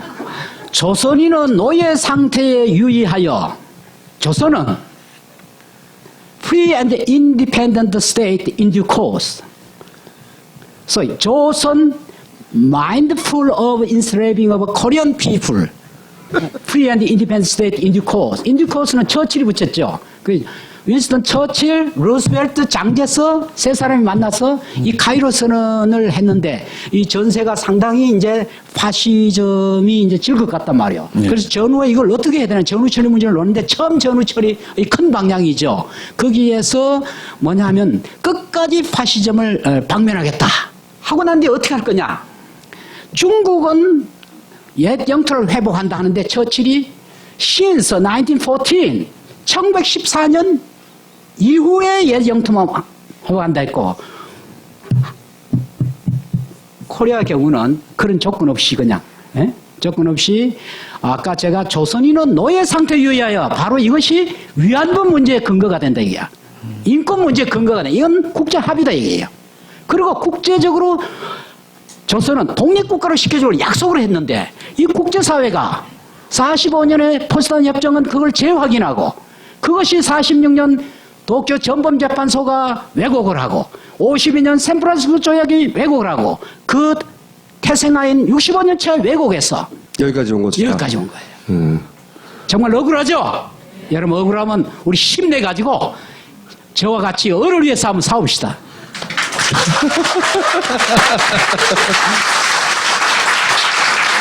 그런데 여기서 우리가 그렇게 믿었던 미국이 샌프란시스코 강화조약도 미국이 받아준 거죠, 일본의 요청을. 그렇죠. 네. 그렇죠. 이번에도 역시 왜냐면 미국은 상관없거든요. 자기들이 생각하는 안보 체제, 안보 시스템, 예를 들어서 중국을 막는데 여기 끝에 대륙이 끝에 있는 한국하고 섬나라인 일본이 합쳐가지고 중국을 잘 막으면 좋겠다. 이러면 되잖아요. 그런데 장애물이 있으면 그거 합의해 이렇게 되는 거죠. 예. 둘이는 예. 우리 이해하고 상관없이. 근데 그거를 우리가 거부하고 그건 우리는 그렇게는 못해 해야 되는데 그렇게 안 한 거죠. 이렇게 이번에. 우리는 새로운 체제가 필요합니다. 왜냐하면 65년 협정을 맺을 때에 출마하실 생각 없어요? 사실은 북한은 요새 인재영입 하는 것도 있던데. 아니 북한은 합의를 안 해줬거든요. 그래서 통일 한국이 통일 이전에 남과 북이 각각 맺은 조약이나 경제 관련 채권 채무 북한은 빚을 많이 졌다고 그러는데 이런 것은 다시 재협상하느냐 포괄 성계하느냐 이런 문제가 국제법적으로 조약 성계라는 문제가 있습니다. 그래서 특히 우리 통일 한국이 되었을 때 특히 65년 체제는 북한이 지금 경제적으로 좀 어렵더라도 그 문제만큼은 좀 유보를 해두고 그래서 우리가 빨리 북한을 많이 도와줘야 됩니다. 얼른 해결하지 말고 응? 좀 견뎌라 이거죠. 그죠? 에? 그러면 다시 재협상할 그런 여지가 있는데 이번에 이게 똥볼을 차버려서 이게 약간 좀 어렵게 되지 않냐 이런 생각이 드는데 빨리 철회를 하고 철회할 리가 없잖아요. 당연히. 여기에 계신 분들이 다 중심제가 이 나라가 뭡니까? 주권은 국민에게 나오지 않습니까? 김어준 선생님 네. 그렇게 생각 안 하세요? 그렇게 생각합니다. 아니 당장 그 10만엔 얼마죠? 10억엔? 10만 원. 10만 원. 예, 그것도 100억. 100억도 5만 원씩 20만 명이 모으면 그거 돼요. 그 돈 받지 말고 또 모아서 하면 되는 거죠. 네. 거꾸로 저는 그리고 이 소녀상 철거를 하는데 소녀상을 더 많이 만들어가지고 해외에 막 보내. 조그맣게 만들어서 집집마다 하나씩. 아니 전 세계 인권 단체. 제가 알기로는 아마 소녀상은 이런 정도로 국제적으로 된다면 아까 말씀대로 참 반인도주의적 범죄를 알리는 상징물이 되지 않겠냐 이런 생각도 듭니다. 그래서 저는 시민단체 일부에서는 이 소녀상을 해외 보내자는 운동이 있어요. 잘 알려지지 않았는데 생각해보면 나쁘지 않은 제안인 것 같아요. 그러니까 단순히 한국의 위안부 문제가 아니라 그 전쟁 범죄와 관련해서 그렇죠. 이런 일이 있으면 안 된다며 국제 단체나 이스라엘에도 보내고 뭐 여러 군데 보내는 거예요. 크기도 여러 가지로 만들어서. 헤이그는 얼마나 한 번씩 가십니까? 1년에 2번은 반드시 가야 됩니다. 자, 그러면 헤이그 가셨을 때 사진 같은 것도 좀 다음 시간에 가져와 주시고요. 저게 좀 믿기진 않거든요. 지금까지 이자일 교수님이었습니다. 감사합니다. 네, 감사합니다. 감사합니다. 첫 번째 광고입니다. 고려 생활건강 술술 풀리고 이거 되게 광고 재밌게 하는 그거죠. 네. 감귤 껍질, 복분자, 울금, 산수유 이런 천연 성분으로 만든답니다. 특허 상품이라네요. 그냥 숙취만 제거를 하는 게 아니라 간 기능 보호에도 역점을 뒀다는 거고요. 딴지마켓에서 재구매율이 굉장히 높은 상품이라고 후기에는 효과를 봤다 이런 글이 많이 올라온다는데 거기서 올린 건 아니겠죠? 구름 컴퍼니의 모바일 게임 광고도 들어오네요. 삼국지 제목이 삼국지 영어로 삼국지 예, G 삼국지의 등장인물이 나와가지고 무공, 병법, 보검 등을 놓고 상대와 일합을 겨루는 카드 배틀 게임. 주장으로는 상당히 귀엽고 플레이 방식이 간단하기 때문에 누구나 쉽게 즐길 수 있다. 근데 아이폰은 안 되나 봐요. 이러면 안 되지. 안드로이드 저한테 먼저 써보라고 제안이 왔는데 네. 제가 아이폰 쓴다니까 안타깝다고.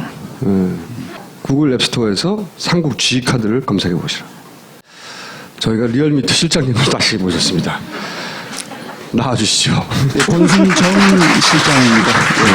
권순정 실장님은 방송 출연 이후 욕을 많이 먹고 계신 분이에요. 아, 그렇습니까? 전 몰랐습니다. 네.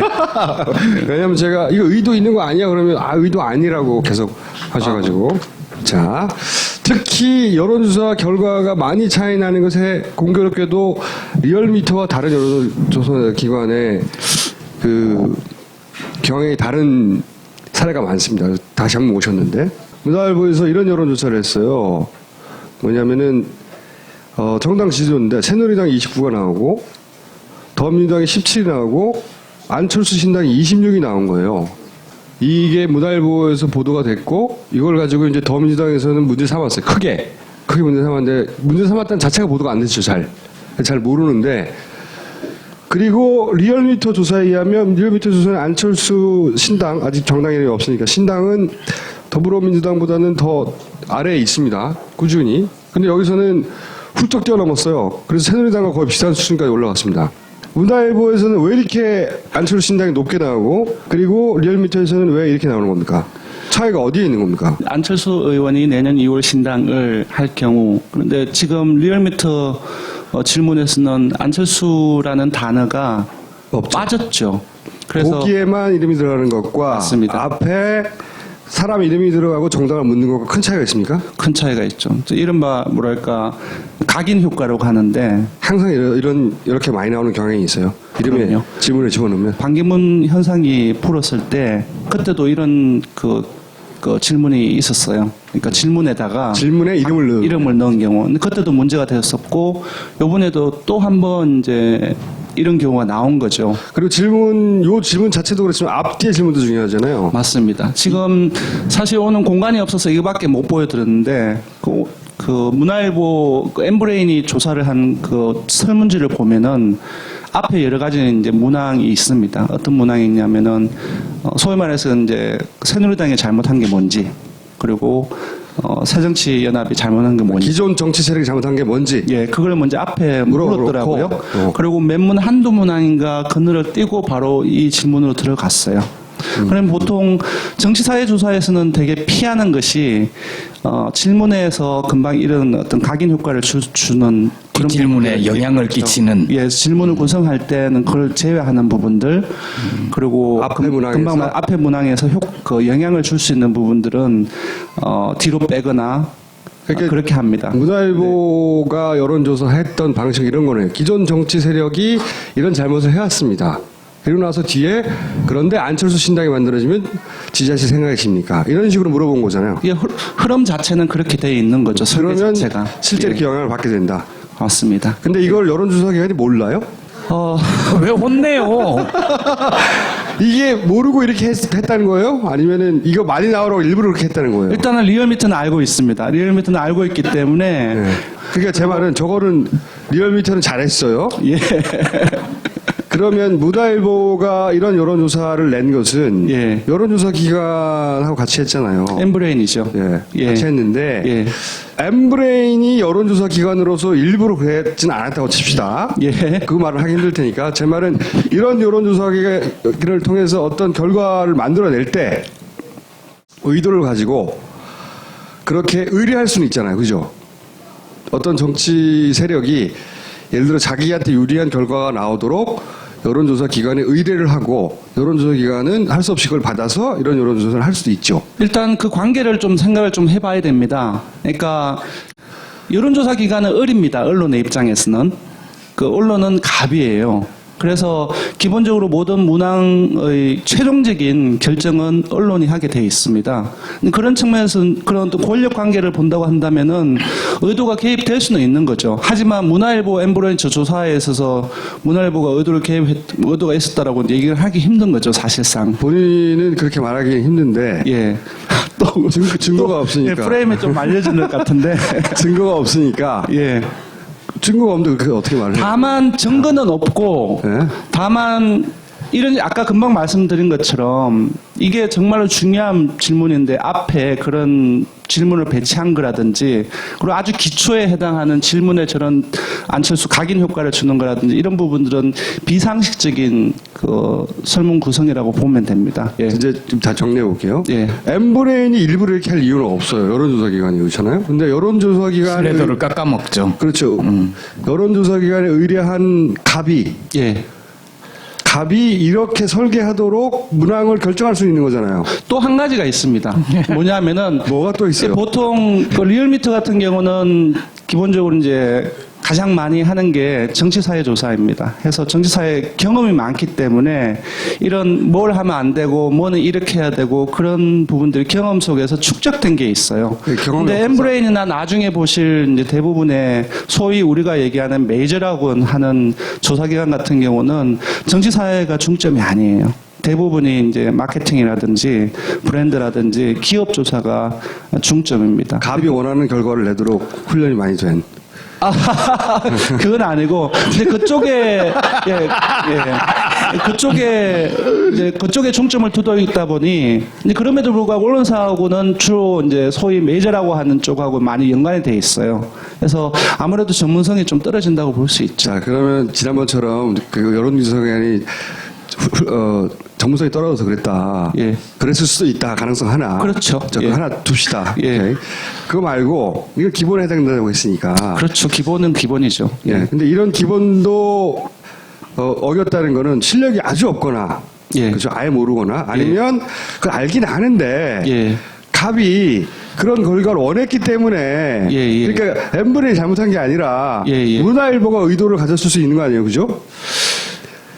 그거는 제가 그 판단하긴 그렇고요. 네.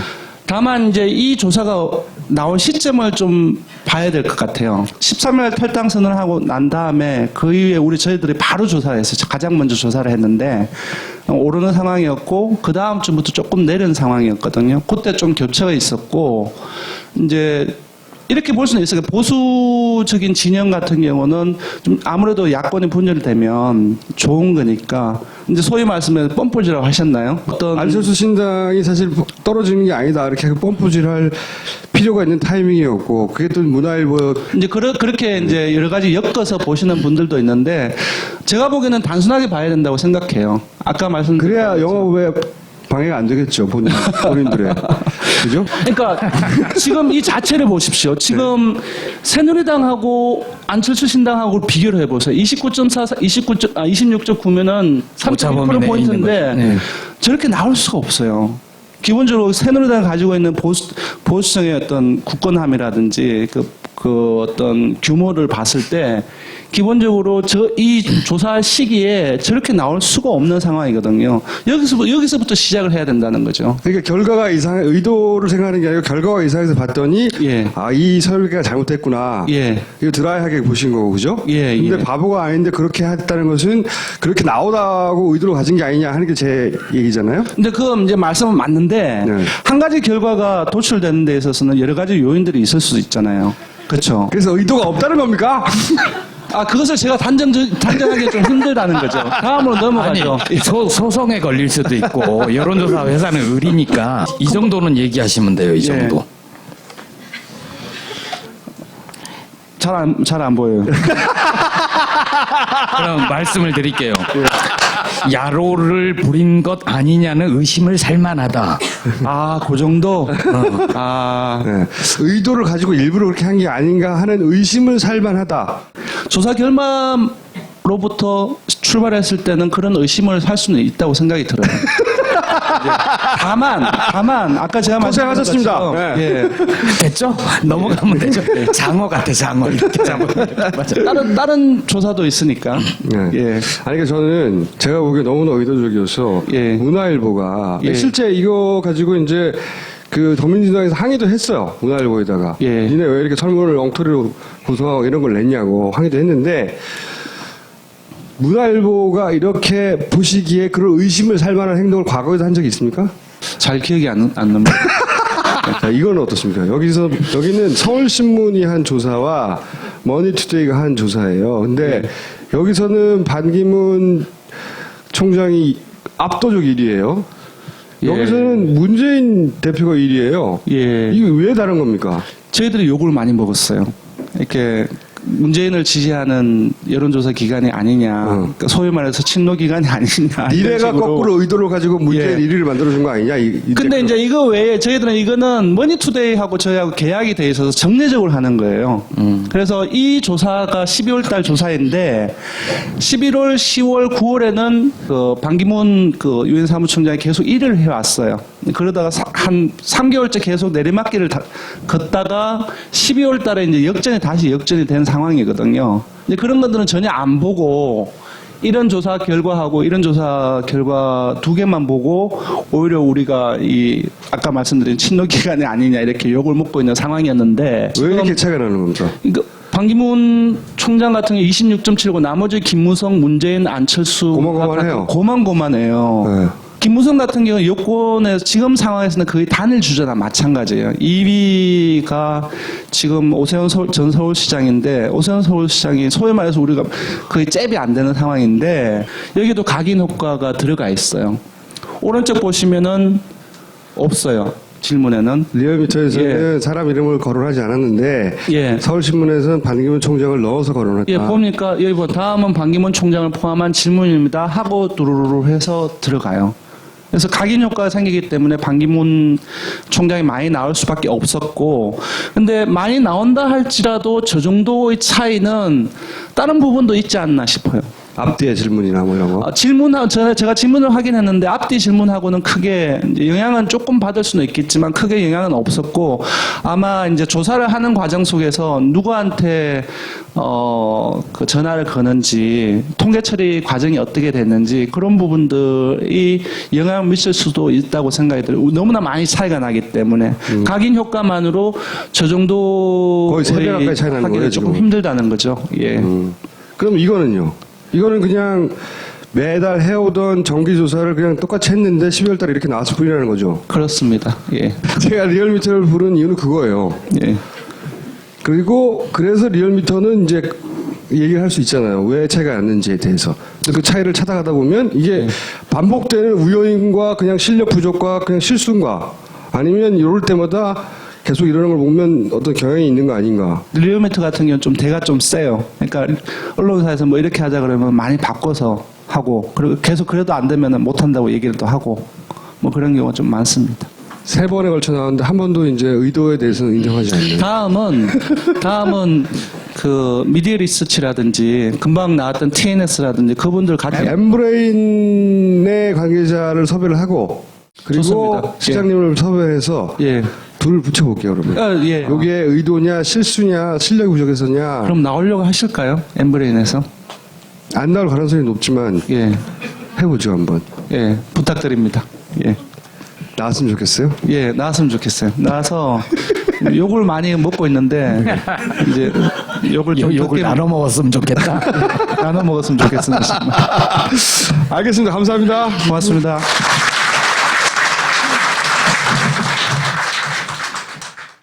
어떤 고문도 내 입을 열 수는 없을 거다. 그렇다면 먼저 양치질을 시켜주지. 다 했으면 이제 귤을 씹어보실까? 타임프라 치약을 쓰셔야죠. 제대로 만든 치약이라면 양치 후에도 텁텁함이 없습니다. 건강한 녀석. 치약은 물론 샴푸, 비누까지 딴지마켓 구매 후기로 증명된 제우 메디컬 제품들이 전시를 보호해주고 있잖아. 여기 제주도 특산물 섬 오가피가 있습니다. 이것을 찾아 수월봉 절벽을 오르다 죽었다는 누이 때문에 동생 노코가 한없이 눈물을 흘리기도 했다는 섬 오가피. 그래서 담그지 않고 뿌리를 직접 발효시켜 만들었습니다. 무살균 고품격 생주 노코의 눈물. 인터넷 검색창에 토양을 검색해보세요. 본격 직장인 드라마 공생 대리운전 편. 부장님 가볍게 한잔 하시죠. 나 차 가져왔는데. 아예 착한 콜 대리운전이 있잖아요. 부를 때마다 500원이 기부되는 착한 콜. 딴지가 기부 내역을 검증한 착한 콜 1800-9998. 대리운전도 믿고 맡기세요. 꽃배달은 1800-9222. 퀵서비스는 1800-9668로 착한 콜 하실 수 있습니다. 지난 응모자 중에 감탄스러운 응모자들이 있어가지고. 근데 퀴즈가 이거였거든요. 미사현상. 미분류표의 일방적인 박근혜 사랑. 박무현상. 박빙에서의 무더기표 발생. 이거를 논리적으로 설명하죠.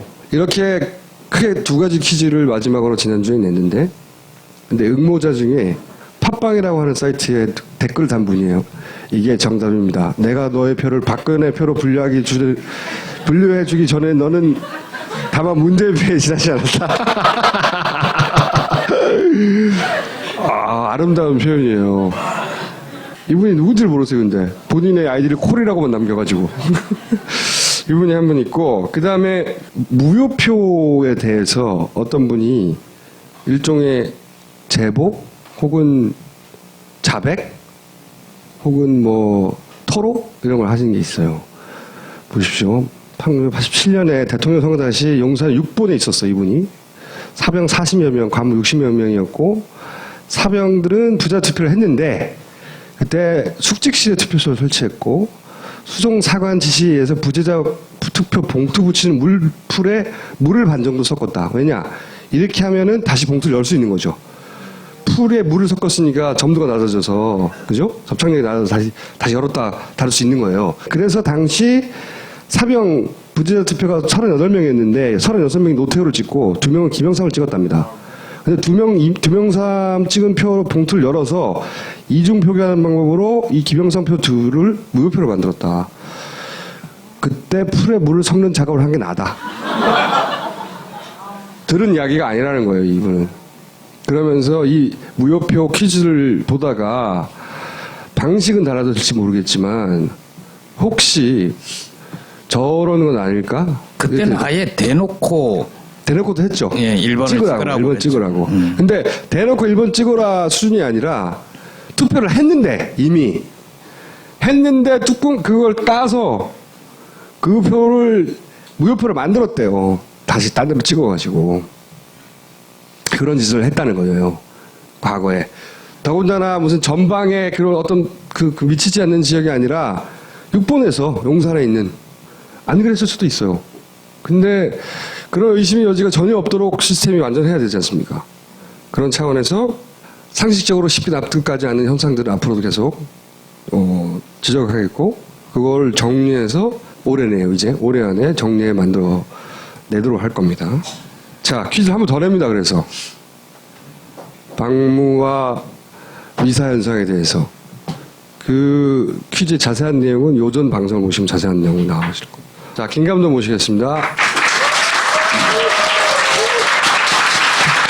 어떤 분이 메일을 하나 보냈는데 영어로 잘하시는 분이에요. 인텐션이라는 것은 앞으로 의도를 가진 그러니까 미래에 관한 이야기고 이거는 의도가 있었던 이라고 하려면 인텐디드라고 해야 된다.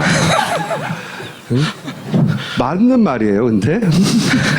앞으로 제목을 바꾸실 생각은 없어요? 어차피 가칭인데. 그래도 명사로 이렇게 딱 떨어지니까. 그분이 그거 써셨더라고. 네. 우리나라 사람들이 션으로 끝난 명사를 좋아하는데. 검토해 보겠습니다. 지난 한 해 내내 우리가 조작됐다 얘기했잖아요. 뭐 VHF 그러니까 무선통신도 조작됐다, 뭐 AIC 조작됐다, 뭐 계속 얘기했어요. 조작을 더 이상 부인할 수 없는 봐라 확실하지 하는 것을 보여드릴게요. 이게 이제 출발이죠. 진도 BTS에서 나오는 ARC니 음성이니 이런 것들. 첫 출발은 무선통신이 이상하다. 이거 조작된 거다. 이거 사고 발생 직후에 파파이스에서 끊임없이 최초로 주장해서 지금까지 주장했던 건데 물증이 나오기 시작했죠. 제주 VTS와 진도 VTS의 교신 파일 자체가 이거가 똑같은 내용인데 이렇게 차이가 있다. 봐라. 물증 아니냐. 네, 편집 조작됐다. 네, 편집 조작됐다. 이거보다 더 확실한 게 있습니다. 뭐냐면 당시에 드라곤 에이스라고 하는 배가 구조에 참여를 했어요. 그 조타실에 CCTV가 달려 있어요. CCTV가. 그러니까 그 CCTV가 이 조타실에서 일어난 일을 다 찍었을 거 아닙니까? 그런데 무선을 할 때도 찍었어요. 당연히. 그 장면을 입수했습니다. 네, 정확히 드래곤 에이스 11호입니다. 자, 보십시오. 네. 음성은 진도 VTS의 교신 파일이에요. 그리고 영상은 그때 드래곤 에이스 11호에 조타실에 있는 거예요. 양쪽은 똑같아야 돼요. 근데 음성과 영상이 맞는지 안 맞는지 한번 확인해 보시기 바랍니다. 예, 드라 에이스가 아니고 드라곤 에이스 11호입니다. 어딥니까? 드래곤 에이스 2층 어딥니까? 지금 저기 그 상대 서울로 한 3마일 접근하고 있습니다. 2014년도 4월 16일 08시 55분경 여객선 세월호가 2014년도 4월 16일 08시 55분경 요 초반에 한 10여 초는 맞는데 그 다음에는 안 맞아요. 네. 이 양반이 이분이 이걸 뗐는데 이 모습이 계속 나오죠. 네. 갖다 붙인 거예요. 근데 이제 그 뭐를 빼고 갖다 붙였냐? 김 감독 얘기로는 세월호의 위치를 얘기하는 대목이 있는데 그걸 빼버렸다는 거예요. 그리고 나중에 한 걸 앞으로 갖다 붙였어요. 드래곤 에이스에서 이분이 교신하는 내용이 똑같이 BTS에 저장돼야 되는데 BTS에서 꺼내와서 소리를 비교해 보니까 안 맞아. 그러니까 진도 BTS에 있는 음성 파일을 조작한 거죠. 진도 BTS에서 음성 파일을 조작할 수 있다는 것은 그게 암호화 됐다는 거니까 암호를 깼다는 얘기고. 그래서 진도 BTS의 기록이라며 그 언론에 제공했던 혹은 국회에 제공했던 데이터들은 믿을 수가 없다. 그리고 실제 그 데이터가 맞지 않는다는 건 여러 차례 여러 방식으로 김 감독이 얘기해왔고 네. 그런데 조작됐다 이게 완결판이에요. 사실은 화면이 있으니까 화면과 입이 안 맞잖아. 전문가분들이 하셨던 이야기가 그거죠. 이 오디오 파일을 열었다면, 이 열쇠를 열었다면 그렇죠. 그 키로 그 똑같은 열쇠이기 때문에 다른 데도 레이더 영상, 뭐 AIS에 관련된 데이터도 다 조작할 수 있다. 그리고 이제 청문회가 한 번 있었죠. 그래서 특조가 다뤘던 상황의 영상을 먼저 한번 보실게요. 네, 거기다 한 컷을 추가한 겁니다. 특조에 없었던 컷인데요. 시간에 맞아서 그거 한번 기억을 상기시키면서 한번 보십시오. 4분 정도 됩니다.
그래서 이제 짐작은 배에서 꼭 꺼내와야 하는 물건이 있었다. 그래서 누군가 남아서 저거를 가져온 과정 아니냐. 그런데 그냥 가져가면 이상하니 일반 구조 일반인처럼 뛰어드는 다음에 거기서 데리고 온 거 아니냐. 뭐 이런 추정이었어요. 이거를 청문회에서 물어봤어요. 예. 파파이스 방송을 보고 그리고 김보익 기자도 기사를 썼고 작년 한 해 그 가장 조회수가 많은 12 기사 중에 하나입니다. 김보익 기자가 쓴 기사가. 그게 뭐냐 이거죠. 근데 지난 시간에는 그 물건이 뭔지까지는 우리가 추정할 수가 없었고 하여튼 뭔가 꺼내왔다. 그 후에 물에 빠졌던 두 사람을 이 1, 2, 3정의 고무 단정이 와갖고 구하는데 그때 그 해경이 입혔던 그 구명조끼를 올라오기도 전에 조타수를 끄집어내기도 전에 고무 단정으로 올리기도 전에 벗겨버립니다. 물에 아직 있는 사람이 고무조끼를 벗긴다고? 네, 벗겨요. 여기 중간에서. 그리고 이 사람이 이제 다 올라온 뒤에 그러다 보니까 옷을 안 입고 있고요. 그 아까 노란 팬더 있지 않습니까? 버퍼 역할을 하는 노란 팬더를 가져가요. 그걸 결국 수거해 가요. 그러니까 그 물건을 이런 과정을 통해서 가져갔다는 거죠. 청문회에서도 이게 아마 나왔을 겁니다. 팬더 얘기도 묻고. 근데 이제 첫 질문부터 한번 저번 시간에 잠시 보여줬는데 한번 보시죠. 그 부분은 제가 잘 모르겠습니다. 예, 기억이 없습니다. 저는 지금 계속 말씀드리지만은 기억이 안 납니다. 조준규와 함께 바다로 떨어지는데 맞죠? 예, 맞습니다. 왜 그때 같이 옮겨 털지 않고 한참 있다가 그렇게 떨어졌습니까? 123명이 조류에 밀린 것 같습니다. 조류에 밀렸어요? 예.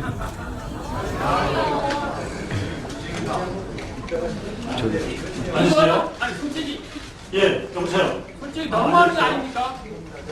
저 이렇게 억울합니다. 억울해 진짜. 나가 이렇게 거짓말쟁이 인간들 같이 살아야 되냐고. 이렇게 거짓말을 한 거예요. 이렇게 거짓말한 이유는 당연하죠. 다시 한번 봅시다. 아니 이제 그 거짓말의 증거를 제시했죠. 저번 시간에. 조류에서 이 배가 떠내려간다면 이 큰 배가 물에 의해서 떠내려갈 정도인데 자기들이 남긴 팬더를 보면 얘는 왜 안 떠내려가냐고. 얘는 이 큰 배가 떠내려가는데 얘는 왜 안 떠내려가. 예. 그리고 1분인가 후에도 그 후에도 여기까지 1, 2, 3정이 뒤로 온 뒤에도 계속 떠 있습니다. 여간에. 조류 떠밀릴 상황이면 더군다나 조를 묶어야 되는데 묶여있던 줄을 거꾸로 풀고. 네. 그리고 사실 이 전체가 다 말할 필요도 없는 거예요. 이거 뭐 뗏목입니까? 그냥 키고 앞으로 오면 되지. 네, 그렇죠. 근데 이게 그 사고 난 해 6월 달에 검찰 조사에서 나왔던 얘기예요. 그때 김경일 청장은 뭐라고 그랬냐면 처음에 이렇게 대답했습니다. 조류에 떠밀렸다. 그때 이미 나온 얘기예요. 네. 말이 안 되니까. 일단 구조해야 될 사람을 놔두고 뒤로 간다는 건 말이 안 되잖아요. 그러니까 생각해낸 게 조류에 떠밀렸다는 겁니다. 두 번째가 1, 2, 3정에 모두가 성장한 걸로 알았다. 처음에는 다 구한 줄 알았다고 말을 했어요. 그러다가 말을 바꿉니다. 그게 아니라 자기가 조타시에 올라가 보라고 지시를 했다. 왜냐면 명백한 영상이 있으니까요. 조류에 컨테이너가 밀려와서 그거를 보고 위험할까 싶어서 배를 뒤로 뺐다. 컨테이너가 조류에 두둥실 떠올리면서 1, 2, 3정으로 오니까 스크루가 고장날까봐 뒤로 엔진 걸고 뒤로 후진하라는 명령을 내렸다고 이미 7월에 얘기가 나왔었어요. 그렇죠. 배가 떠밀린 게 아니라 자기가 뺐다고 얘기했어요. 벌써. 네, 벌써 했어요. 7월달에. 그러니까 자기 이 청문회 진술하고도 안 맞는 거예요. 네. 그런데 이 얘기도 거짓말이죠. 거짓말이에요. 그러니까 조류에 컨테이너가 떠밀렸다면 떠밀리는 컨테이너가 나와야 되잖아요. 근데 아까 보여드렸지만 팬더도 안 밀리고 있거든요. 자, 근데 한번 보십시오. 다시. 방금 줄을 풀었죠. 이렇게. 이건 그리고 컨테이너가 없다는 증거를 제가 보여드리려고 영상 수신호하고요. 박 경장을 보고 있습니다. 이 해경이. 보고 있단 말이에요. 남겨진지 몰랐다는 건 말이 안 돼요. 예.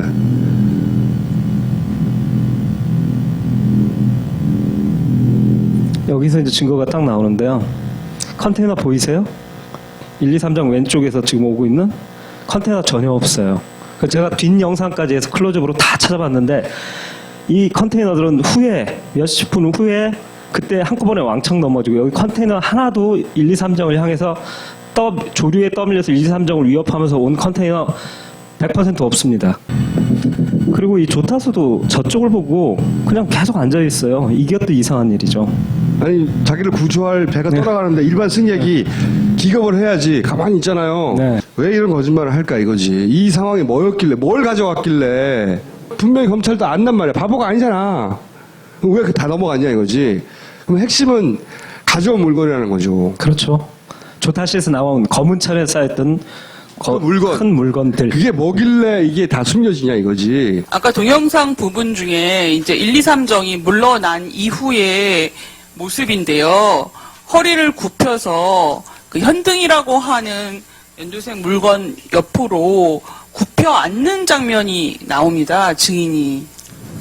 예, 제가 굽힌 적이 있습니다. 그 부분에 설명해 드리겠습니다. 예, 그때는 굽혀서 무엇을 하셨습니까? 저기 박한결 항의사 구조를 하다 보면 여성분들 같은 경우에는 정신을 놉니다. 그냥 멍하고 있어가지고 예, 제가 그 123정 바로 빨리 올라갈 수 있게 멍하고 있으니까 제가 엎져서 다리를 왼쪽인가 오른쪽인가 들어서 발판 위에다 올려준 겁니다. 바로 올라갈 수 있게. 123정이 도착했을 때 바로 올라갈 수 있게.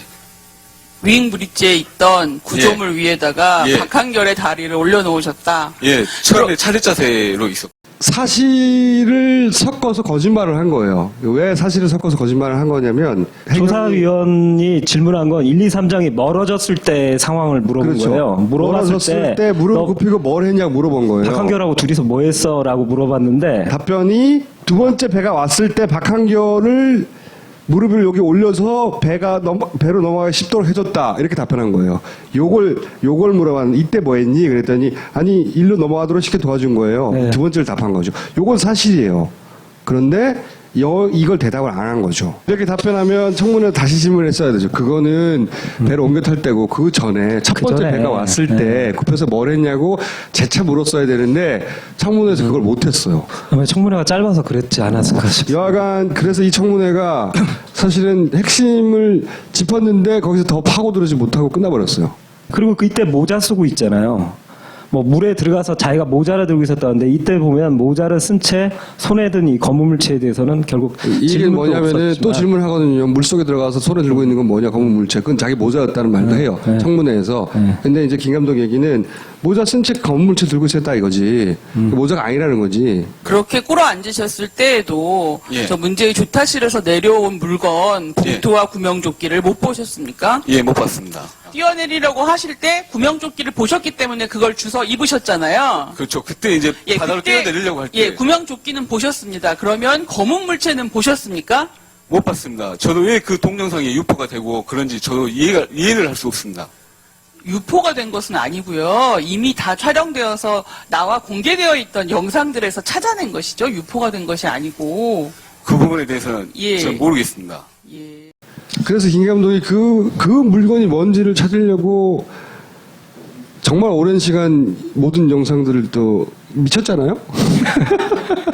이리 뜯어보고 저리 뜯어보고 한 거예요. 응? 아, 당연히 추가 조사했죠 그동안. 예. 빤스를 입은 선장의 다리입니다. 오른쪽 여기가? 상단. 예. 여기가? 예. 아니 그게 아니라 저건 박한결의 손이고요. 30cm라고 표현된 게 선장의 무릎에서 발목까지의 길이. 여기가? 제가 예예. 다리예요. 남자 다리입니다. 두 개 중에 오른쪽 물체는 약간 사각형의 물체예요. 약간 두껍고 사각형의 물체고 왼쪽 천에 검은 천에 쌓인 물체는 길쭉한 형태의 물체들이 들어있어요. 증언을 한 해경은 요거는 나중에 봤지만 이건 자기는 못 봤다고 모른다는 거죠. 계속 모른다는 주장을 하고 있는 거예요. 선장의 무릎 길이를 이 다리 길이로 보니까 얘가 가로 세로가 약 30cm인 사각형의 물체들이라는 걸 알게 된 거예요. 상대적 비율 계산으로 그걸 알고 나서 대략 보니까 30cm 전후. 예, 대략이죠. 이 하얀 사각 물체를 재보니까 거의 엇비슷해요. 그러니까 이게 원래 쌓여있던 검은 천에 쌓여있던 그게 이 물건이라는 겁니다. 이 물건. 박 경장이 손에 이렇게 들어 올렸던 123장 건 길쭉한 쪽 포장지에서 나온 거고요. 이 네모난 쪽은 사이즈도 그렇고 네모난 사이즈도 그렇고 결국은 검은 천이 거치면서 속에 드러난 것이 바로 이 흰색 뭉치라는 거죠. 종이일 것으로 추정되는. 이 조타실에서 이런 종이 뭉치가 나올 수 있는 그리고 꼭 없애버리고 싶은 종이 뭉치 그런 게 뭐가 있을까? 동영상이다 보니까 면밀히 이렇게 각도 변환하면서 보니까 하나의 뭉치가 아니라 A4처럼 뭉치가 아니라 가만히 보시면 이렇게 나눠져 있어요. 오늘 얘기 안 하실 거죠? 예, 오늘은 약간 궁금하게만 하고 다음 주에 제가 예전에 기사에는 무엇일 것으로 추정된다고 써놓은 건 있어요. 예, 항적 관련 종이뭉치일 가능성이 높죠. 조타실에서 종이 뭉치를 토해낼 기계가 뭐가 있는지를 뒤져본 겁니다. 찾아봤더니 하나밖에 없더라는 겁니다. 그런데 그 종이가 이 기계에서 나왔겠거니 추정하고 났더니 그럼 그 기계에서 토해내는 정보는 이런 거잖아. 그러면 그 정보는 왜 숨기고 싶었을까? 그래? 그러면 그 정보로 알 수 있는 게 뭐지? 하다 보니 이 세월호와 관련한 마지막 가장 중요한 퍼즐이 맞춰졌어요. 예, 퍼즐을 찾아갖고 맞췄습니다. 저는 요 마지막 퍼즐을 딱 듣고 나서 처음으로 박수를 쳤습니다. 근데 오늘 말할 수가 없다네요. 말할 수가 없는 이유가 이걸 정확하게 보여드리려면 영상으로 한눈에 확 들어오게 만들어야 된다. 이해하기 쉽게. 그래서 만들고 있대요. 네, PPT를 깔끔하게 만들어서 여러분께 다음 주에 보여드리려고 저희 인텐션들도 약간 설레이고 있습니다. 좀 기대해 주십시오. 자, 오늘 여기까지 하고요. 다음 주를 기대하시고 김 감독에게 한 주 동안 완벽하게 쉽게 이해가도록 제발 말 많이 안 해도 병신년 첫 방송을 여기서 마치겠습니다. 감사합니다.